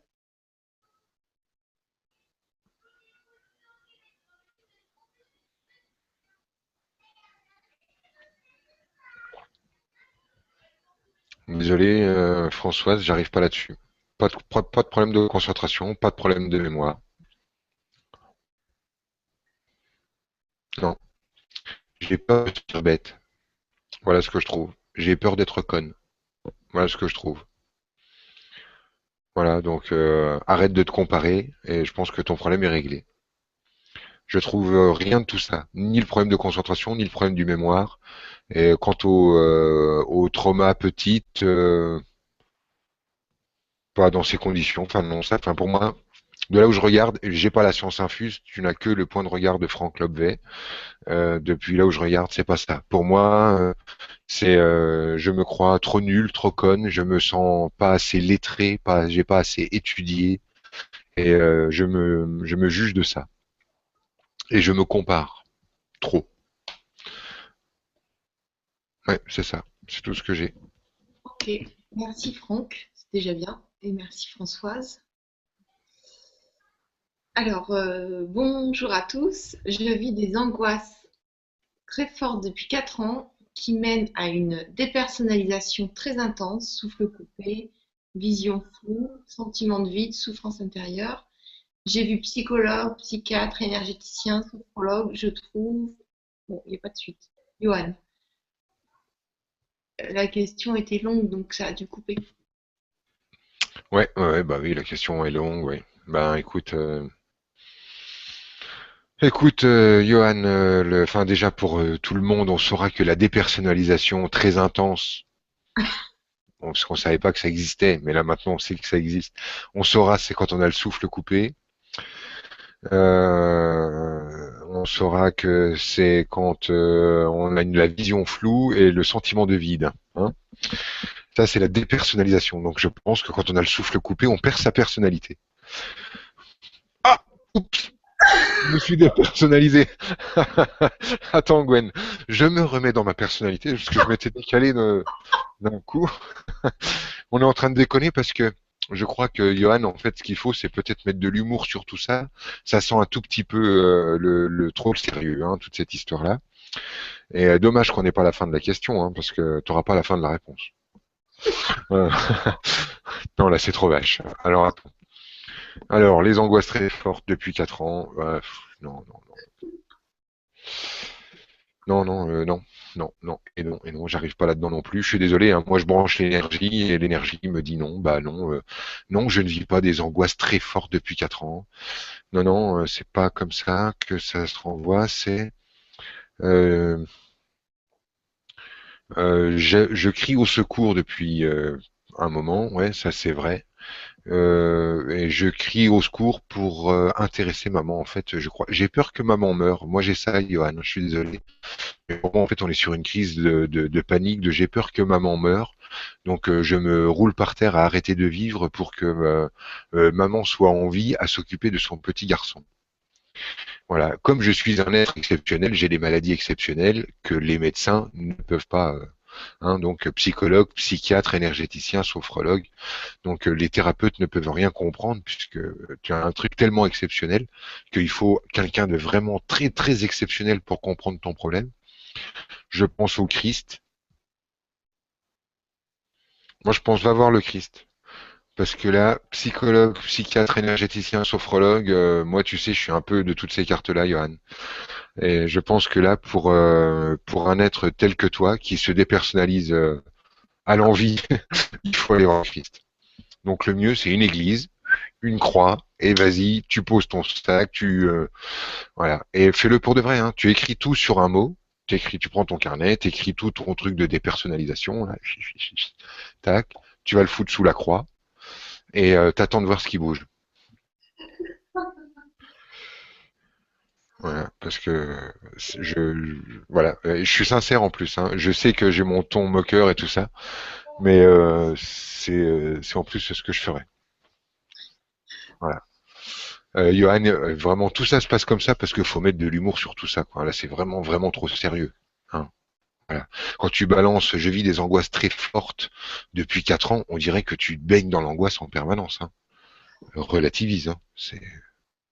C'est Alors, pas si violent que ça. merci, merci beaucoup parce que du coup, Qu'est-ce que tu cherches, Matt? il nous a fait rire et ça fait du bien de mettre de l'humour là-dessus. Et Bon, par j'en contre, veux pas. on rit, mais merci aussi, vraiment. Tu t'es parti avec, Un peu aussi, Franck, de mettre beaucoup d'humour. T'en fais pas, Johan, je suis passée par ce que tu vis aussi. Et quand on est en stage, on passe par des trucs comme ça aussi. Oui, il arrive que je me moque de vous et de moi. Et ça nous fait bouger et c'est très bien aussi. Voilà. Donc t'en fais pas, Johan. On s'en remet toujours, hein. De toute façon, le but à la fin, c'est qu'on guérisse, hein. Mm. Bon, De toute façon, pour ceux qui vont participer au stage, ils seront servis. Ils ont aussi des crises de fou rire ou de larmes. C'est dans le, c'est dans le pack. alors c'est quelque chose, Gwen. Oui, oui, moi j'en sais quelque chose. C'est pour ça que je me permets de rire. Alors, j'ai élevé mon fils seul. Il a maintenant 36 ans et je n'arrive pas. J'adore. Pardon. J'aime bien, je suis comme au cinéma. J'ai élevé mon fils seul. Il a maintenant 36 ans et je n'arrive pas à communiquer avec lui. Et il me fait un chantage affectif autour de son propre fils de 4 ans. Il a un moyen de rétablir une communication. Est-ce qu'il se cache derrière son refus? Gérard. Ouais, Gérard. Ok. Donc, je vais te décoder simplement ta question. Derrière, je vais élever mon fils seul. Ce que tu mets énergétiquement en dessous, c'est j'espère.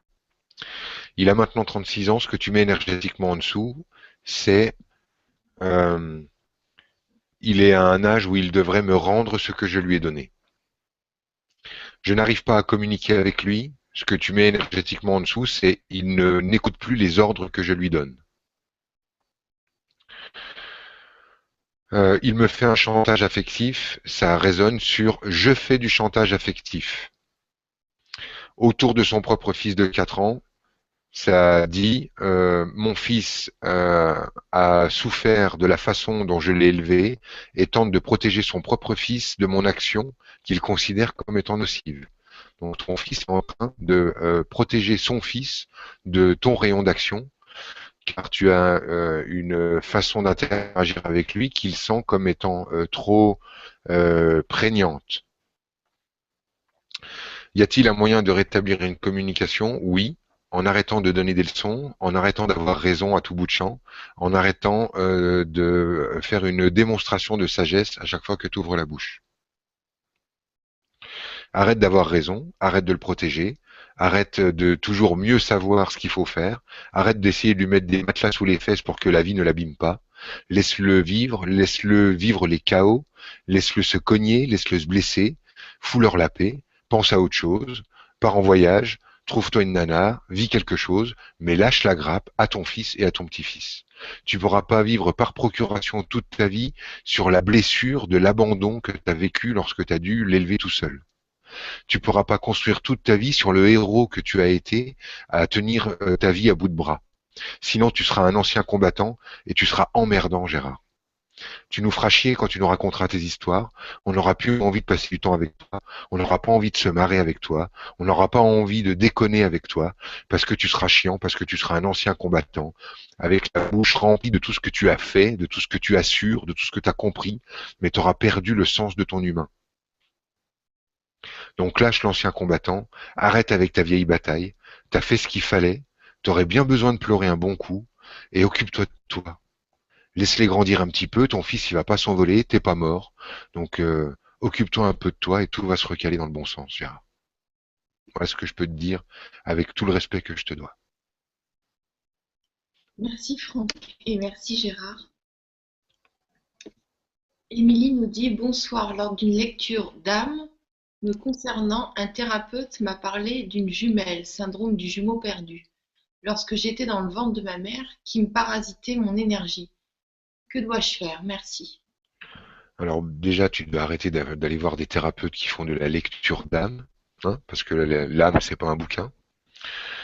Euh, c'est de la lecture d'âme, quoi. Non mais on en est où, quoi?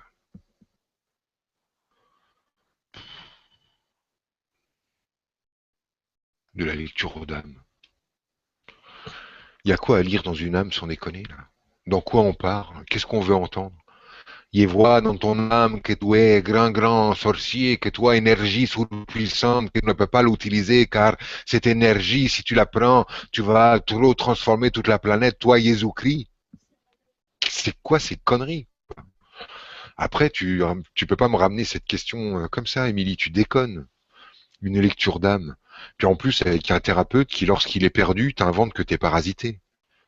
En plus, par une jumelle. Alors, s'il y a un être qui peut pas te parasiter, c'est bien une jumelle. Une jumelle, c'est un double énergétique. C'est au service, c'est ton amour le plus grand. Si jamais il y avait une jumelle, et désolé, j'en trouve pas en plus, ce serait un partenariat, pas un parasitage. Parasiter mon énergie, ça veut dire quoi?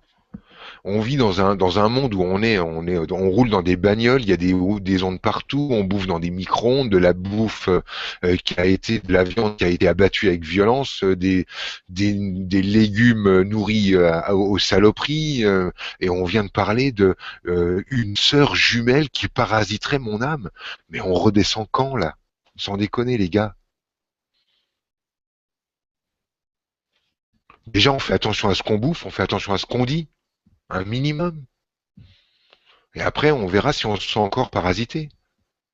Si dans mes mots tous les jours je mets comment je suis victime de ce qui m'arrive, si dans mes mots tous les jours je n'arrive pas à trouver la voie pour que mon énergie finisse par traduire mon besoin d'aimer, de dire mon bonheur, de dire ma joie, de dire ma poésie, de parler avec amour, avec tendresse, avec respect, d'arrêter de médire, d'arrêter de me plaindre, d'arrêter de chougner, d'arrêter tous ces systèmes qui sont des systèmes parasitaires.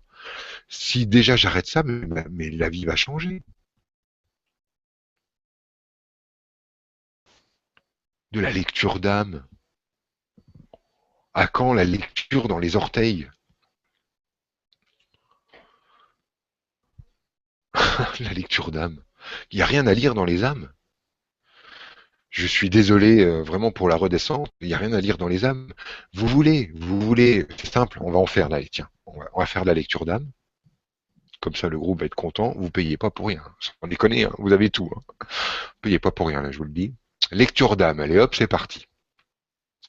C'est très simple. Je vous guide une seule seconde. Ceux qui ont envie de faire le jeu, je fais une lecture d'âme. On est assis derrière son poste, on ferme les yeux 2 secondes. On pose les pieds bien à plat terre si c'est possible, les talons avec. On détend sa mâchoire, on pose la langue au fond de sa bouche, on détend les épaules, on respire un bon coup, on se cale bien dans son fauteuil. Vous êtes peinard. Voilà. Vous prenez 3 expirations. À chaque fois que vous expirez, vous vous détendez juste un tout petit peu plus à l'intérieur. Vous vous asseyez un peu plus à l'intérieur de vous. Tranquille.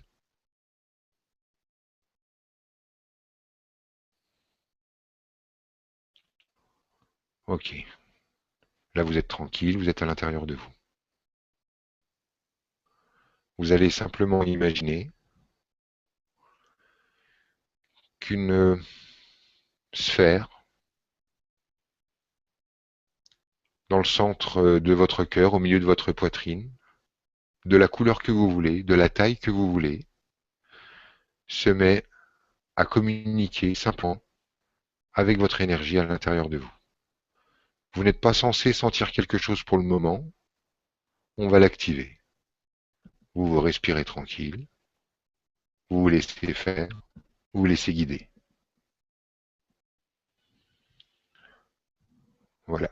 Attention, on va mettre ça en route. Voilà, on allume ça. Ça y est, là vous êtes en train de le faire. Donc là, il y a quelque chose de chaud qui est en train de s'allumer. C'est dans le chakra du cœur, là dans le centre. Vous laissez ça et je vous engage juste à respirer cette chaleur-là. Allez-y, laissez entrer. Voilà.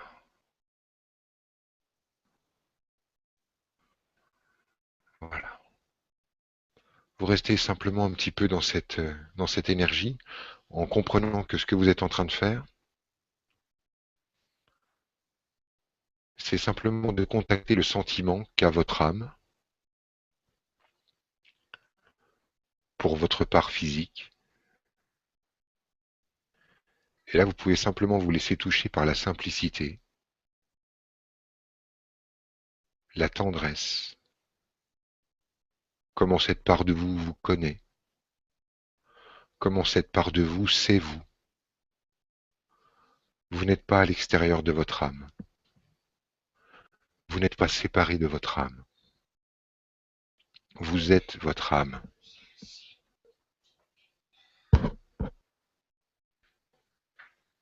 Ce que vous ressentez, c'est ce que ressent votre âme pour vous. C'est ce que vous ressentez pour vous. Vous n'êtes pas séparés.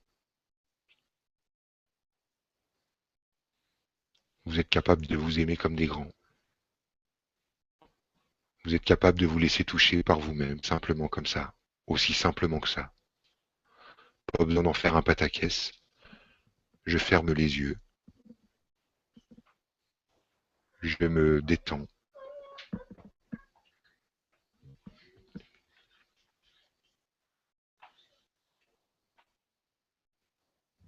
Ok.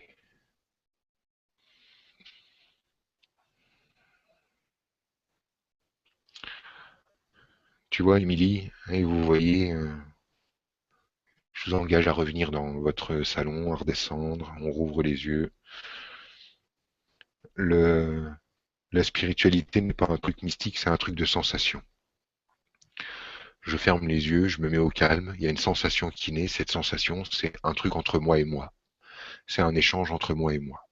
Dedans, il y a tout ce que j'ai besoin d'avoir, il y a toutes les informations nécessaires pour moi, il y a tout ce que j'ai besoin de savoir pour moi, et il y a surtout la simplicité d'un échange entre soi et soi. Et il n'y a rien d'extraordinaire, il n'y a rien à raconter, il n'y a pas des volutes d'étoiles scintillantes et des arcs-en-ciel de je ne sais trop quelle connerie. Il y a juste un lien, une chaleur entre soi et soi, un contact à l'intérieur. Et ça, en fait, c'est le soi. Notre âme n'est pas un truc extérieur qu'on ne peut que contacter aux heures ouvrables avec un thérapeute qui va vous faire une lecture. Vous êtes déjà vous-même. Tu sais, ça me renvoie vraiment sur la même question que tout à l'heure Fanny à propos de se faire confiance. Pour moi, on arrive sur la même énergie. Voilà. Ayez un immense respect pour ce que vous ressentez lorsque vous fermez les yeux et que vous vous mettez en contact avec vous-même. Vous êtes les plus à même de vous comprendre, de vous aimer, de vous donner les clés. Et en plus, ce qui est génial, c'est qu'entre vous et vous, vous n'avez pas besoin de vous comprendre, vous n'avez pas besoin de vous faire une explication de texte. Tu fermes les yeux, tu te mets en contact avec une part de toi euh, immense, magnifique, et elle n'a pas besoin de t'expliquer en venant avec à t'envoyer une carte de visite avant pour te dire attention, je suis ton âme, tu vas ressentir un truc incroyable et merveilleux, je vais venir te sauver. C'est simplement une douce petite chaleur tendre à l'intérieur, un petit truc tellement basique et tellement quotidien que ça ne vous paraît pas extraordinaire. D'aucuns pourraient même dire j'ai rien ressenti, tellement on est perdu, mais c'est parce que notre âme nous a jamais quittés. On est tout le temps en contact avec ça. On n'est jamais sans notre âme. Donc oui, c'est comme d'habitude. Oui, c'est bien un rapport entre toi et toi, aussi simple que ça. Nous sommes notre âme, comme nous sommes notre ego, comme nous sommes notre mental. Et il n'y a pas à se séparer de quoi que ce soit. Bon, en tout cas, merci pour le petit voyage. Oui, merci à toi, Franck, et merci à toi, Émilie. Daniel, je suis d'accord avec toi, mais par expérience, je sais que quand je fais des compliments à Franck, c'est très mal reçu, donc je ne sais pas si je dois m'y frotter ce soir. Je la lis ou je la lis pas? Tu peux Euh, recevoir? vas-y, que je ne sais pas de quoi tu parles. Dommage, Franck, que tu ne fasses pas de sketch, ça pourrait ouvrir pas mal de conscience. Et oui, dommage. Et oui. Alors juste l'énergie qui est en dessous, hein, c'est que euh, il n'y a aucun intérêt à ouvrir des consciences, hein. Là, en fait, on se met à penser ça quand on pense que le monde est à l'extérieur de soi. En gros, dehors, c'est tous des cons, vivement qu'ils s'éveillent pour que le monde soit moins con. Non, non, ça marche pas comme ça. Éveille-toi à l'intérieur, à ta propre connerie, et tu t'apercevras qu'elle n'a jamais été à l'extérieur de toi. Et du coup, le monde sera d'un seul coup beaucoup plus doux. Il n'y a pas besoin d'ouvrir les consciences. Il y a besoin d'ouvrir sa conscience. C'est très important. Le monde n'est pas à l'extérieur de soi. Et le monde ne tournera pas mieux lorsque les gens auront compris, hein. J'entends énormément ça et ça me fait toujours rire parce que du coup, comme ça fait 30 piges parce que là, on vient quand même de se fader 25 ans de New Age bien intense, ça fait maintenant 30 piges qu'on entend, les gens s'ouvrent de plus en plus. Comme si demain, on allait se réveiller dans un monde unifié où les gens ont réglé le problème, tu vois. C'est le problème, il est à l'intérieur. Ah, c'est la séance de... Bonne nuit, Anna. Donc non, le problème est bien dedans. Voilà. Ah bah, enfin, c'est vrai que c'était gentil ta question. Et puis bon, voilà, hein, je te renvoie pas un truc sur toi, mais voilà, branche-toi bien de savoir si ça n'est pas juste une théorie pour toi que le monde est à l'intérieur. Vois en fait quelles difficultés tu as avec ça. Et voilà, Merci Franck et merci Daniel pour la question. Hello Franck, tu nous expliquais dernièrement que nous sommes responsables de tout ce qu'on crée et donc qu'il fallait réfléchir avant de créer aux conséquences de nos actions. Comment savoir si ce que je crée va être lourd de conséquences pour les autres? Sylvie. Ah ouais, alors la question est fortement déguisée. Qu'est-ce que ça dit? Ça dit j'ai envie de vivre ma vie, mais j'ai peur de laisser maman toute seule. Bravo. Va vivre ta vie, Sylvie. Tu peux pas créer à la place des autres. Donc tout ce que tu crées, c'est pour toi. Donc voilà, quand tu créeras quelque chose, s'il y a des dommages collatéraux, ce sera toujours avec des gens qui eux-mêmes ont créé quelque chose, qui est de recevoir un dommage collatéral et d'en faire l'échange avec toi. C'est-à-dire qu'il y aura des protagonistes aux aventures que tu vas créer dans ta vie, et chacun des protagonistes ne trouvera à l'intérieur de son aventure que ce qu'il y a à mener. C'est-à-dire qu'on crée des aventures, on les vit tous ensemble, et ces aventures, même si on les vit tous en consensus, même si on les vit tous ensemble, bonne nuit. Ces aventures.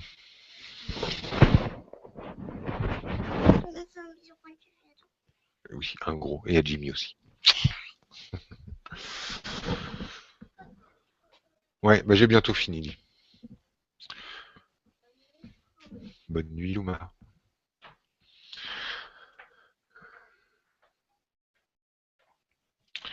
Quand on vit des aventures, excusez-moi, quand on vit des aventures, on vit des aventures avec des protagonistes. Les protagonistes vont tous vivre ce qu'ils ont eux amené dans l'aventure. Et toi, tu ne vas vivre que ce que tu as amené dans l'aventure. Donc, n'aie pas peur de ça. Euh, c'est mieux en fait de se brancher dans ce cas-là plutôt. La question serait comment savoir si ce que je crée va être lourd de conséquences pour moi, parce que tu ne peux créer que pour toi. Donc, si tu fais tes choix en fonction des autres, par exemple, Sylvie, ça va avoir de lourdes conséquences pour toi. Et si tu fais tes choix en fonction de toi, ça aura d'autres conséquences. À toi de peser. Merci Franck et merci Sylvie. Alors, on a Maison des Assos qui nous dit pourquoi est-ce que je procrastine autant au boulot alors que je suis dans un environnement plutôt sympa et bienveillant. Je culpabilise et me mets dans des états de stress démesurés. Merci à tous, Valérie.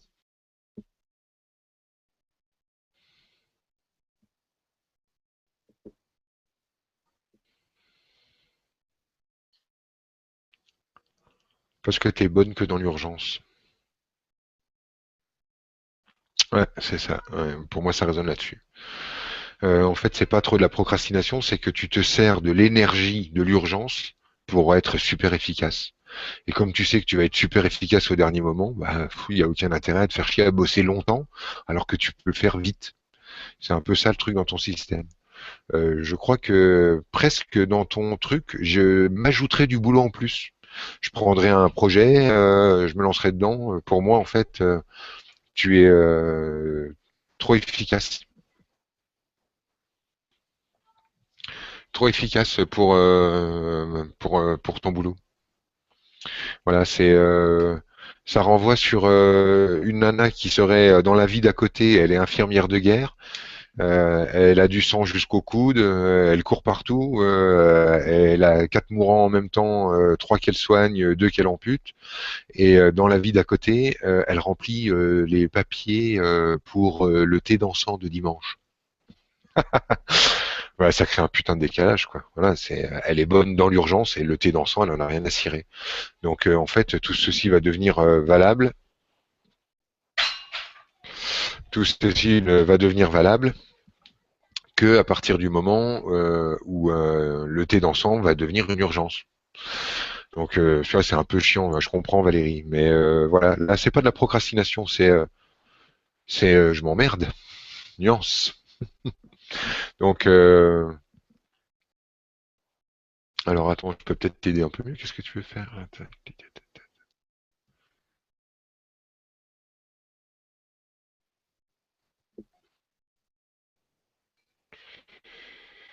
Ouais, non, c'est ça. Un nouveau projet. Un nouveau projet. Plutôt perso. Voilà. Merci Valérie, merci Franck. Il y a Nicolas qui nous dit, Franck, la bactérie de Lyme se balade dans mon corps et me fatigue, plus me donne des trous de mémoire. Peux-tu m'aider à comprendre et surtout à m'en défaire? Merci. Bah, l'idéal, ce serait qu'elle te fasse oublier que tu as la maladie de Lyme. Faudrait le trou de mémoire, mais au bon endroit, juste pour oublier que tu es malade. Je dis ça parce que le problème de la maladie de Lyme, c'est que dès qu'on sait qu'on l'a, c'est encore pire. En fait, c'est comme si les symptômes se multipliaient par 10 du moment que c'est diagnostiqué. Les gens sont fatigués, se sentent pas bien, ils vont chercher un diagnostic et quand on leur dit bah oui c'est ça y est, le lendemain, ça y est, les trous de mémoire, ils sont malades, ils peuvent plus se lever. Ça se multiplie par 10 quand on le sait. Donc il y a un énorme effet psychologique sur le diagnostic de ce genre de maladie, tout en sachant que moi, à chaque fois, mais c'est du 100% pour le moment, que j'ai eu affaire à ça, ça a toujours été des altermondialistes. Je n'ai jamais vu quelqu'un qui n'était pas altermondialiste, pardon, avoir cette maladie. Donc moi, je l'ai appelé dans mon jargon perso la maladie de l'altermondialiste. Pour moi, en fait, c'est je ne veux plus vivre dans ce monde de merde, donc je développe ça. Le fait que ça arrive par une tique, d'ailleurs, me fait un tout petit peu tiquer. Je crois que, en fait, ça résonne justement sur la notion de parasite, la peur d'être un parasite, le sentiment d'être un parasite, le désir de parasiter. Je pense que ça résonne là-dessus. Donc, je crois que c'est comme ça qu'on peut le régler. Tu vas pouvoir bouger ce truc-là, en fait, en acceptant de voir comment tu es un parasite. C'est un peu terrible à dire, hein, mais évidemment, hein, si le corps exprime une maladie, c'est que forcément il y a un truc dans la conscience qu'on fait de traviole. Et là, dans ton énergie, ce que je ressens, c'est ça. Je suis un parasite. J'ai un fonctionnement de parasite. C'est ça que je veux dire, un fonctionnement de parasite. Hein, et je n'en ai pas conscience. Donc c'est dans ces directions-là que j'irai voir Nicolas. Merci Franck et merci Nicolas. Je te propose de prendre encore deux questions. Est-ce que ça te convient? Ouais. Pourquoi on finit plus tôt aujourd'hui, c'est ça? Non, je sais pas. Tu disais que j'avais cru comprendre que. Bon. Est-ce que tu veux faire survoler rapidement les questions qui t'appellent? Ouais. Ouais, j'aime bien faire ça. Ouais. Yannick, ouais, t'aimes bien être tout autonome et faire ce que tu veux. Il y a une question d'Yannick qui est sélectionnée. Je veux devenir clairvoyant, des outils, des conseils et aussi une question sur Ariane. Tout ce que tu peux me dire dessus, je prends. Qui est-elle? Merci d'avance, Yannick. Ariane, c'est une fusée, Yannick. Alors, tu peux pas. Donc, oui. Alors, tu veux devenir clairvoyant, des outils, des conseils. Ouais, c'est très simple. Parle avant de réfléchir et décris tes sentiments. La clairvoyance, en fait, c'est la capacité de décrire ses ressentis. Donc, décris tes ressentis et tes sentiments. Euh, ok. Alors, j'ai quoi là? Attends. Je vais faire le tour comme ça. Merci Yannick, hein.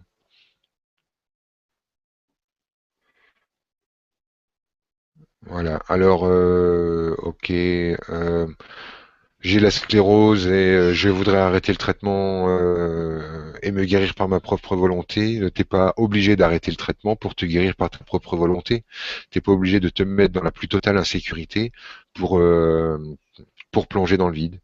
Tu peux lâcher dans le vide, te lâcher dans le vide déjà en comprenant comment tu es figé dans ta conception de la vie et agrandir ton système de croyance.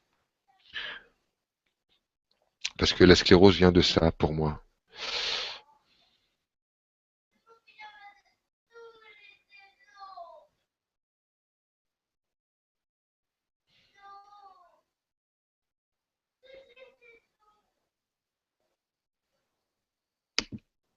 Mhm. Oh là là, pour poser une question, c'est pire que pour avoir de l'essence. Cela me coupe le sifflet et pourtant j'en ai des interrogations. Alors là, c'est un truc génial, hein, quand même. Ça, je trouve ça super comme question parce que c'est une femme donc qui écrit 5 lignes que je lis maintenant. Il n'y a pas de question dedans. Donc, elle aurait pu remplacer toutes ces lignes où on se plaint en fait de ne pas pouvoir poser de questions par une question. Ça, c'est vraiment typiquement ce qu'on fait dans la vie, Francesca. C'est-à-dire que tu as un espace pour poser ta question, mais tu préfères le remplacer par un je me plains de ne pas pouvoir poser ma question. Enfin bon, c'est rigolo, hein. Je vois que tu le prends avec humour et que tu dis ça en te marrant, mais c'est vraiment typique de nos vies. On a un espace pour créer ce qu'on veut, mais on va d'abord prendre du temps et de l'énergie pour décrire ce qu'on veut pas. Puis évidemment, on va en faire l'expérience. Dont acte, hein. Bon, bonsoir, je suis thérapeute, mais j'ai pas de clients. Donc tu n'es pas thérapeute. Faut remettre les choses à leur place. Non, je déconne. Alors, je suis thérapeute, mais j'ai pas de clients. Ça signifie que je n'ai pas envoyé le signal inconscient et énergétique de mon activité. C'est parce que tu te caches de ça. En gros, tu vis dans deux mondes, le monde de la spiritualité et le monde réel. Si tu te coupes en deux, il n'y a pas de possibilité de vivre le truc. Le temps que tu fais le monde matériel et le monde spirituel, bah tu vis coupé en deux. Tu peux pas aller plus loin. Ok, je sais plus ce que je veux dans la vie, je me sens découragé malgré avoir suivi mon cœur. Merci. Ben non, t'as pas suivi ton cœur. Donc redescends, accepte de pas avoir suivi ton cœur, ne crois pas que tu as tout le temps raison, que tu fais tout le temps bien et que tu es une sainte ou un saint. Et voilà, on reprend dès le début. Voilà. Je me sens découragé malgré avoir suivi mon cœur. Ça renvoie sur j'ai tout bien fait, mais le monde est vraiment pourri, hein. Donc ça veut dire je renie ma création. Je suis pas d'accord pour voir à quel point j'ai créé mes propres tourments. Ah merde, ça c'est chiant pour toi, Sandy. Alors Sandy, elle a des douleurs dans le diaphragme et dans le dos qui la réveillent depuis 6 mois, obligée de se lever pour que ça passe. Alors qu'est-ce qu'il y a derrière ça? Une peur de s'allonger, pourquoi? Ah, c'est une peur de la mort. De qui? La peur de la mort de maman.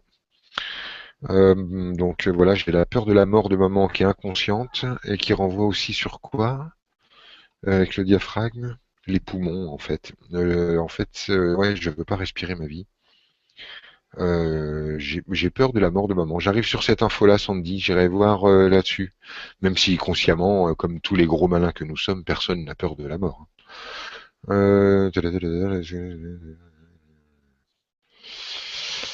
Alors, coucou Franck et Gwen, merci d'être là, Tatatige. Qu'est-ce que tu perçois dans mes énergies au sujet de mon grand besoin de donner et recevoir de l'affection? Gros câlin à tous les deux et à tout le groupe. Eh bien, je ressens surtout ton gros besoin d'en recevoir. Hein. Il serait peut-être temps de mieux, éventuellement donner gratuitement ce que tu as envie de recevoir, Véro. Perte de boulot, mari qui part pour une autre, ah ben enfin de la place dans ta vie. Bah écoute, Isabelle, accepte, respire, tout va bien. Hein.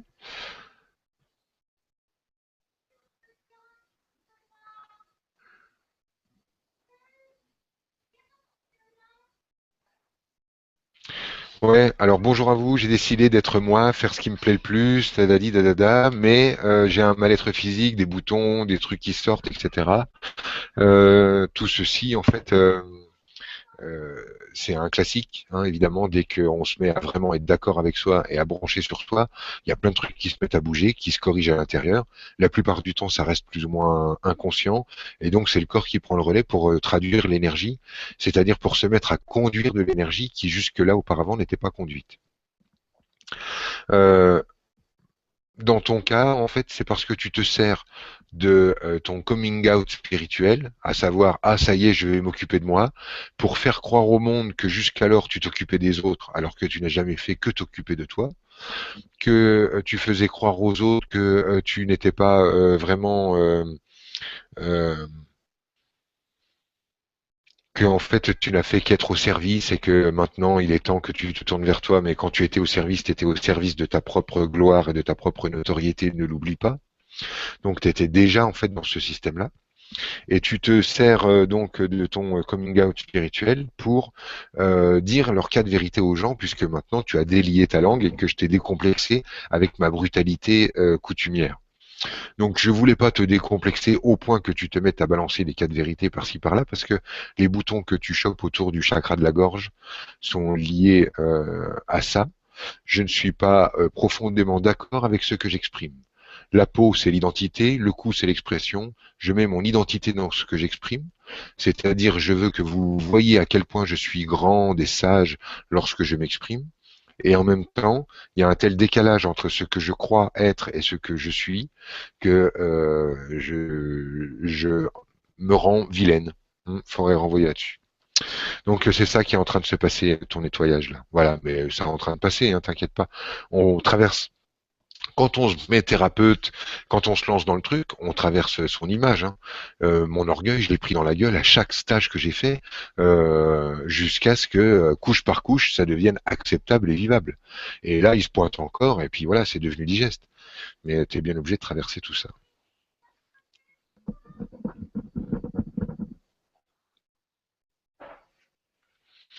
Alors Monique, oui, je peux t'aider Monique. Qu'est-ce qui se passe? Monique donc a un problème de libido. Elle a une cinquantaine d'années et elle aimerait bien rebrancher le truc, rebrancher le truc. Et attention là. Donc qu'est-ce qu'il y a derrière ça pour toi?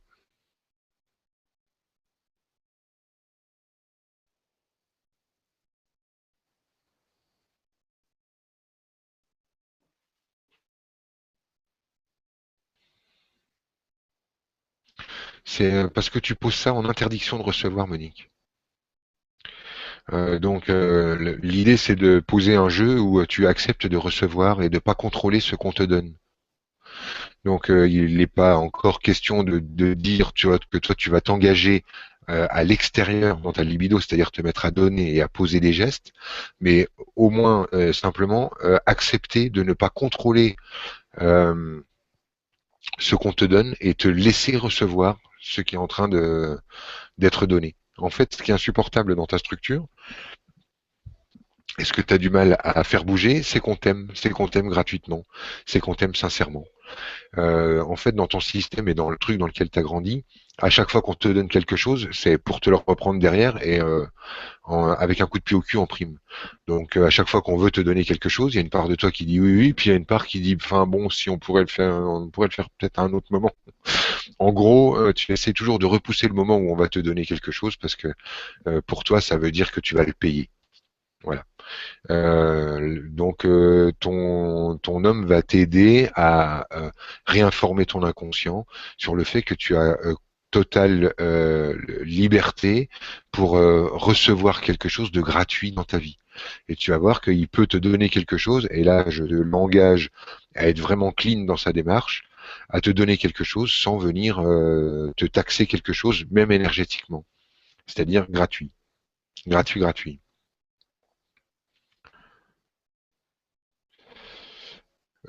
Donc, Émilie, pourquoi tu as du mal à t'engager dans ta relation de couple? Parce que tu cherches des garanties sur la vie. Il n'y en aura pas. Branche-toi plutôt sur ton envie à toi. Pas sur les garanties, mais plutôt sur l'envie. Il y a une grosse nuance, hein. La vie te garantira pas qu'il ira pas baiser la voisine, te garantira pas qu'il va pas se barrer quand il t'aura fait un gosse, te garantira pas qu'il va pas devenir con et alcoolo, te garantira rien. La vie te garantira rien, même pas que tu seras vivante demain. Par contre, tu peux te brancher sur toi et te dire de quoi est-ce que j'ai envie, moi, en tant que femme. Rebonsoir, peut-on avoir peur d'être clairvoyant par peur de voir des énergies? euh,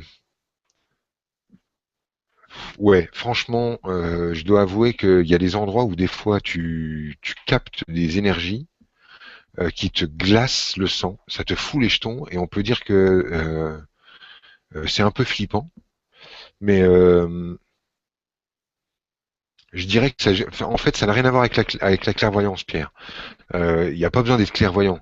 Si toi demain tu pousses la porte de la salle de bain et qu'il y a un fantôme dans la douche, tu vas te choper une trouille phénoménale parce que voilà, on est rodé à avoir peur quand quelque chose d'incompréhensible entre dans notre système. Par contre, ça n'empêche pas d'être clairvoyant. Enfin, pas dans ton système. En tout cas, pas pour toi. Voilà. De rien, Fanny, avec plaisir. Bonsoir la compagnie. C'est quoi ce mausolée de marbre? La la li, la la la. Voilà, attends, là je peux pas te faire ça là.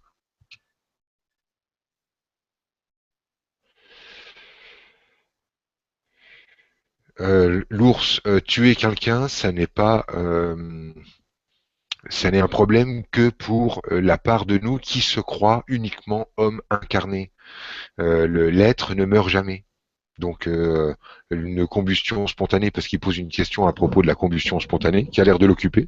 Je sais pas, peut-être qu'il a envie de foutre le feu à ses godasses.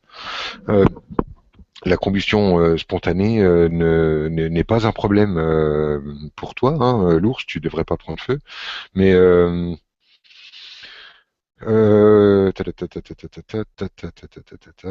ouais, bon, donc on s'en fout, hein, t'inquiète pas, voilà.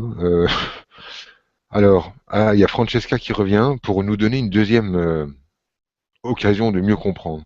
Francesca, c'est la personne qui tout à l'heure a pris un espace d'une question pour dire ouais, alors zut, alors les questions sont jamais prises. Dommage, juste un moment où sa question est prise. Donc, elle fait l'expérience parce que c'est sa croyance de dire on n'est jamais prise. Elle n'en fait donc elle n'en fait pas l'expérience. Elle n'a pas de question, donc pas de réponse. Et là, elle revient et elle me dit toutes les dernières vibras, j'ai posé une question qui n'a pas été retenue. Alors là, je vais pas regretter d'avoir mis un commentaire auquel tu me réponds que j'aurais dû poser une question. Donc là, ça vous explique vraiment bien les choses. Je vous le fais au ralenti. Toutes les dernières vibras, j'ai posé une question qui n'a pas été retenue. Ce qui signifie, je crée la même chose depuis tout le temps, mais je me sers de ce que j'ai créé comme étant une preuve. Ah, bah oui, ça prouve, les dernières fois, j'ai pas été retenu. Ça prouve. Ça prouve bien que les questions sont pas posées. Ça prouve bien que quand on pose une question, on arrive dans le vide. Et là, on est face à une personne qui donc a mis sur ses lentilles, quand on pose des questions au vibra, personne ne répond, et qui a mis tellement bien ça sur ses lentilles qu'elle vient d'utiliser deux espaces dans la même soirée pour ne pas poser sa question. C'est son expérience. Et là, elle est oui, là, en train de débattre de ce qui est vrai et faux. Alors qu'on s'en fout, c'est pas vrai et faux, c'est les deux à la fois. C'est vrai que je lis les questions, ça fait 2 fois que je lis dans la soirée, et elle a raison, on répond pas à ces questions. Tout le monde a raison. C'est dingue, hein. En tout cas, merci vraiment Francesca, c'est trop bien. Alors,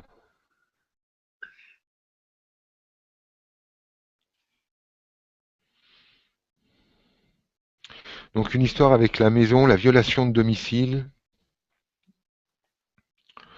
L'impossibilité de jouir de mon bien, ouais, ouais, bah ça c'est bien mal acquis, ne profite jamais. D'accord.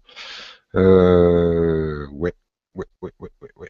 Bah écoute, moi je dirais Emmanuel que c'est pas plus mal, voilà, parce que en fait cette maison elle est chargée de toute la structure familiale et de tous les cadavres dans les placards. Je dirais comme ça, voilà, c'est pas plus mal. Alors Annie, qu'est-ce qu'elle dit? Voilà, pourquoi je me sens seule, Annie? Parce que je me juge tout le temps, donc je crois que tout le monde me juge, donc je n'ose pas être simplement, naturellement et médiocrement, simplement moi. Et j'arrive du coup plus à entrer en relation avec les gens. Donne quelque chose aux gens que tu rencontres. Parle-leur d'eux. Parle-leur de ce qu'ils font, parle-leur de ce que tu vois d'eux, parle-leur d'eux. Et ça va bouger immédiatement, hein. Ça, c'est assez radical.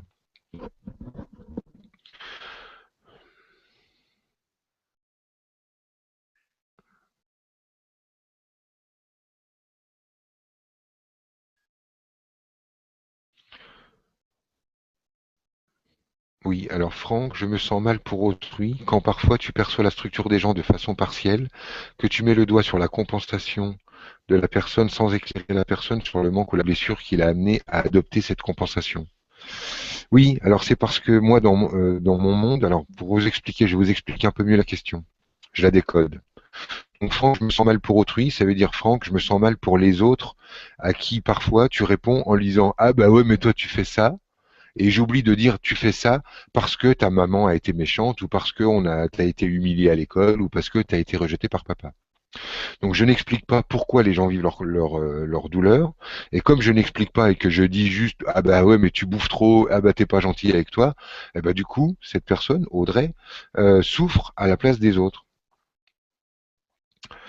Donc voilà, donc elle souffre pour les autres. Alléluia, hein, donc c'est son choix et donc son expérience. Euh, Ce qui est sous-jacent, c'est que dans le système de la plupart des gens, et là je vous explique un truc qui est vraiment, voilà, qui est posé chez moi, comme ça, c'est pour mieux me connaître, et comme ça que Audrey, ça va t'éclairer sur mon fonctionnement. Euh, je fais des stages plusieurs fois par mois, je rencontre plein de gens, et j'ai vraiment l'habitude de voir des tas de comportements différents. Et année après année, je me suis aperçu que ces comportements, on les avait tous. Quand moi je dis à quelqu'un, euh, t'as une langue de pute et t'arrêtes pas de t'en servir de travers, ou que je lui dis tu bouffes trop, regarde comment tu te comportes, mais tu fais ton fils. Quand je lui dis tout ça, je peux lui dire ça parce que dans mon monde, dans le monde dans lequel je vis, c'est pas bien ou mal.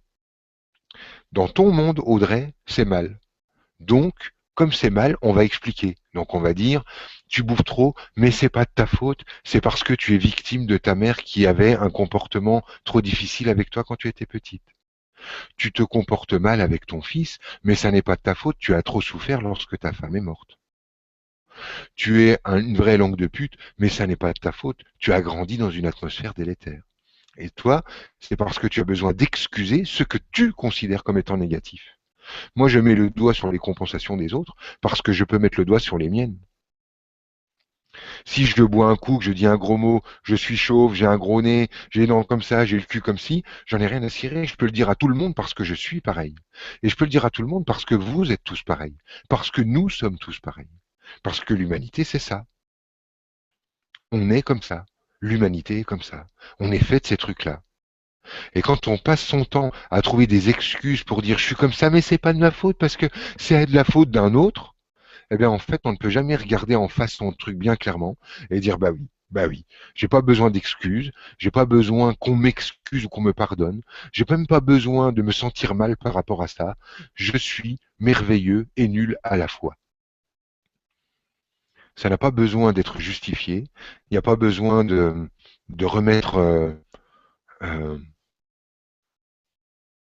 de l'explication systématiquement pour dédouaner les gens de leur responsabilité d'être eux-mêmes. Et quand je dis tout ça aux gens, je me regarde pareil et je me regarde en miroir. Et tu le sais pas, Audrey, parce que je passe pas mon temps à tout justifier justement, mais quand je bouge la structure d'une personne, ce que je regarde chez elle, c'est ce que je regarde chez moi. Parce qu'on ne peut pas créer pour les autres et je ne peux guérir personne. Personne. Je ne peux que accepter de guérir en miroir de la blessure de l'autre et notre accord inconscient et merveilleux s'opère et c'est comme ça que nos vies changent, la mienne et celle de l'autre en face. Donc ma démarche n'est pas une démarche altruiste, mais une démarche égoïste d'un homme qui a envie de s'aimer plus profondément et qui, pour s'aimer plus profondément, regarde les autres, voit chez eux ce qu'il a besoin de voir chez lui, se regarde, s'aime à travers le regard de l'autre et grandit comme ça. J'ai pas de c'est pas bien ou pas bien, ce qui arrive. Ce qui arrive, arrive. Les gens sont comme ça et je suis comme ça aussi. Voilà. Ça va être un super mot de la fin, ça. Je crois qu'on va rester là-dessus. Je vais juste encore préciser un petit truc que j'ai fait pour mes gentils auditeurs. Euh, il y a eu tellement de choses qui ont été bougées par la dernière Vibra conférence. Euh, je peux pas me comporter de la même façon lorsque je suis branché sur un groupe fini, que lorsque je suis branché sur un groupe ouvert. Les gens qui seront là aussi changent le contenu. Mais il y a quelque chose que je ressentais énormément ce soir. C'était une attente de spectacle. Et évidemment, j'aime décevoir. Donc quand on me demande d'en faire une tonne, bah, j'en fais plus une tonne. Euh, Parce que en fait, l'idée n'est pas de faire un spectacle de démystification, un spectacle de ha ha ha, on se marre bien et on se tape sur la panse. Il y a des moments où on prend conscience qu'on est effectivement en train de vivre un jeu, puis il y a des moments où on se rend compte et on se souvient que ce jeu est sacré. Et c'est en mêlant ces deux énergies, le sacré et le profane, en mêlant ces deux énergies euh, de jouer, de se marrer et d'entrer comme ça en pleine puissance à l'extérieur et d'entrer en même temps tout en douceur à l'intérieur qui va nous faire prendre conscience qu'on est ces énergies mélangées et moi je vais pas faire le bouffon ou le clown pour simplement amuser la galerie. L'idée qui est derrière, je viens de vous l'expliquer, c'est un rapport intense et joyeux entre moi et moi. Voilà. Et évidemment, vous êtes tous à l'intérieur de moi, comme je suis à l'intérieur de vous. Merci beaucoup à toi, Franck, et à vous tous d'être avec nous. C'est vraiment génial de vivre tout ça ensemble. Il y a Maëlys qui disait: je pensais qu'on allait t'entendre parler de nos doubles dans le temps multidimensionnel. En fait, ça, c'est pour une Vibra conférence qu'on avait prévu de faire. Donc, c'était pas pour un Vibra atelier. Mais on va sûrement en parler si Franck, tu as envie bientôt. Et il y a Séverine qui nous dit: bonsoir, juste pour te remercier, Franck, pour tous ces bons mots, ton humour, ton côté agneau et loup. Je préfère le loup, ta générosité, encore qu'elle, ton cœur et ton amour. Séverine. Voilà, Mmh. donc. Tu vois, dans le je préfère le loup, il y avait tout ce que je vous exprimais là. Le bouffon et le loup ont dû être confondus. Bon. Voilà, bah écoutez, je vous embrasse. Une dernière chose, juste savoir si tu Ouais. as encore de la place dans tes stages pour, Pour lesquels? bah, pour notamment un qui. Pour savoir. Bah, en fait, les stages sont toujours en ligne sur unhommedebout.com ou sur La Voie est libre. Les stages que vous voyez sont normalement des stages où il y a de la place pour s'inscrire. Si vous les, ceux que vous ne voyez pas, en fait, sont pleins. Donc voilà, nous on s'arrange comme ça. Quand un stage est plein, en fait, on l'enlève comme ça. Il y a pas de regret à avoir. Il est plein, il est plein. Donc voilà, sur unhommedebout.com, vous devriez tout avoir. Voilà. Voilà, mon fameux mug, c'est bon, vous le voyez là ou quoi? Oh, on le voit en flou. Ah, nous. Ah, ah, ah, ah, ah, ah, ah, ah. Je vais rappeler Vistaprint pour qu'il me fasse un mug mat qui brille pas. Merci beaucoup, Franck, pour Bonne ta soirée. cœur et ta générosité. Merci beaucoup. À bientôt.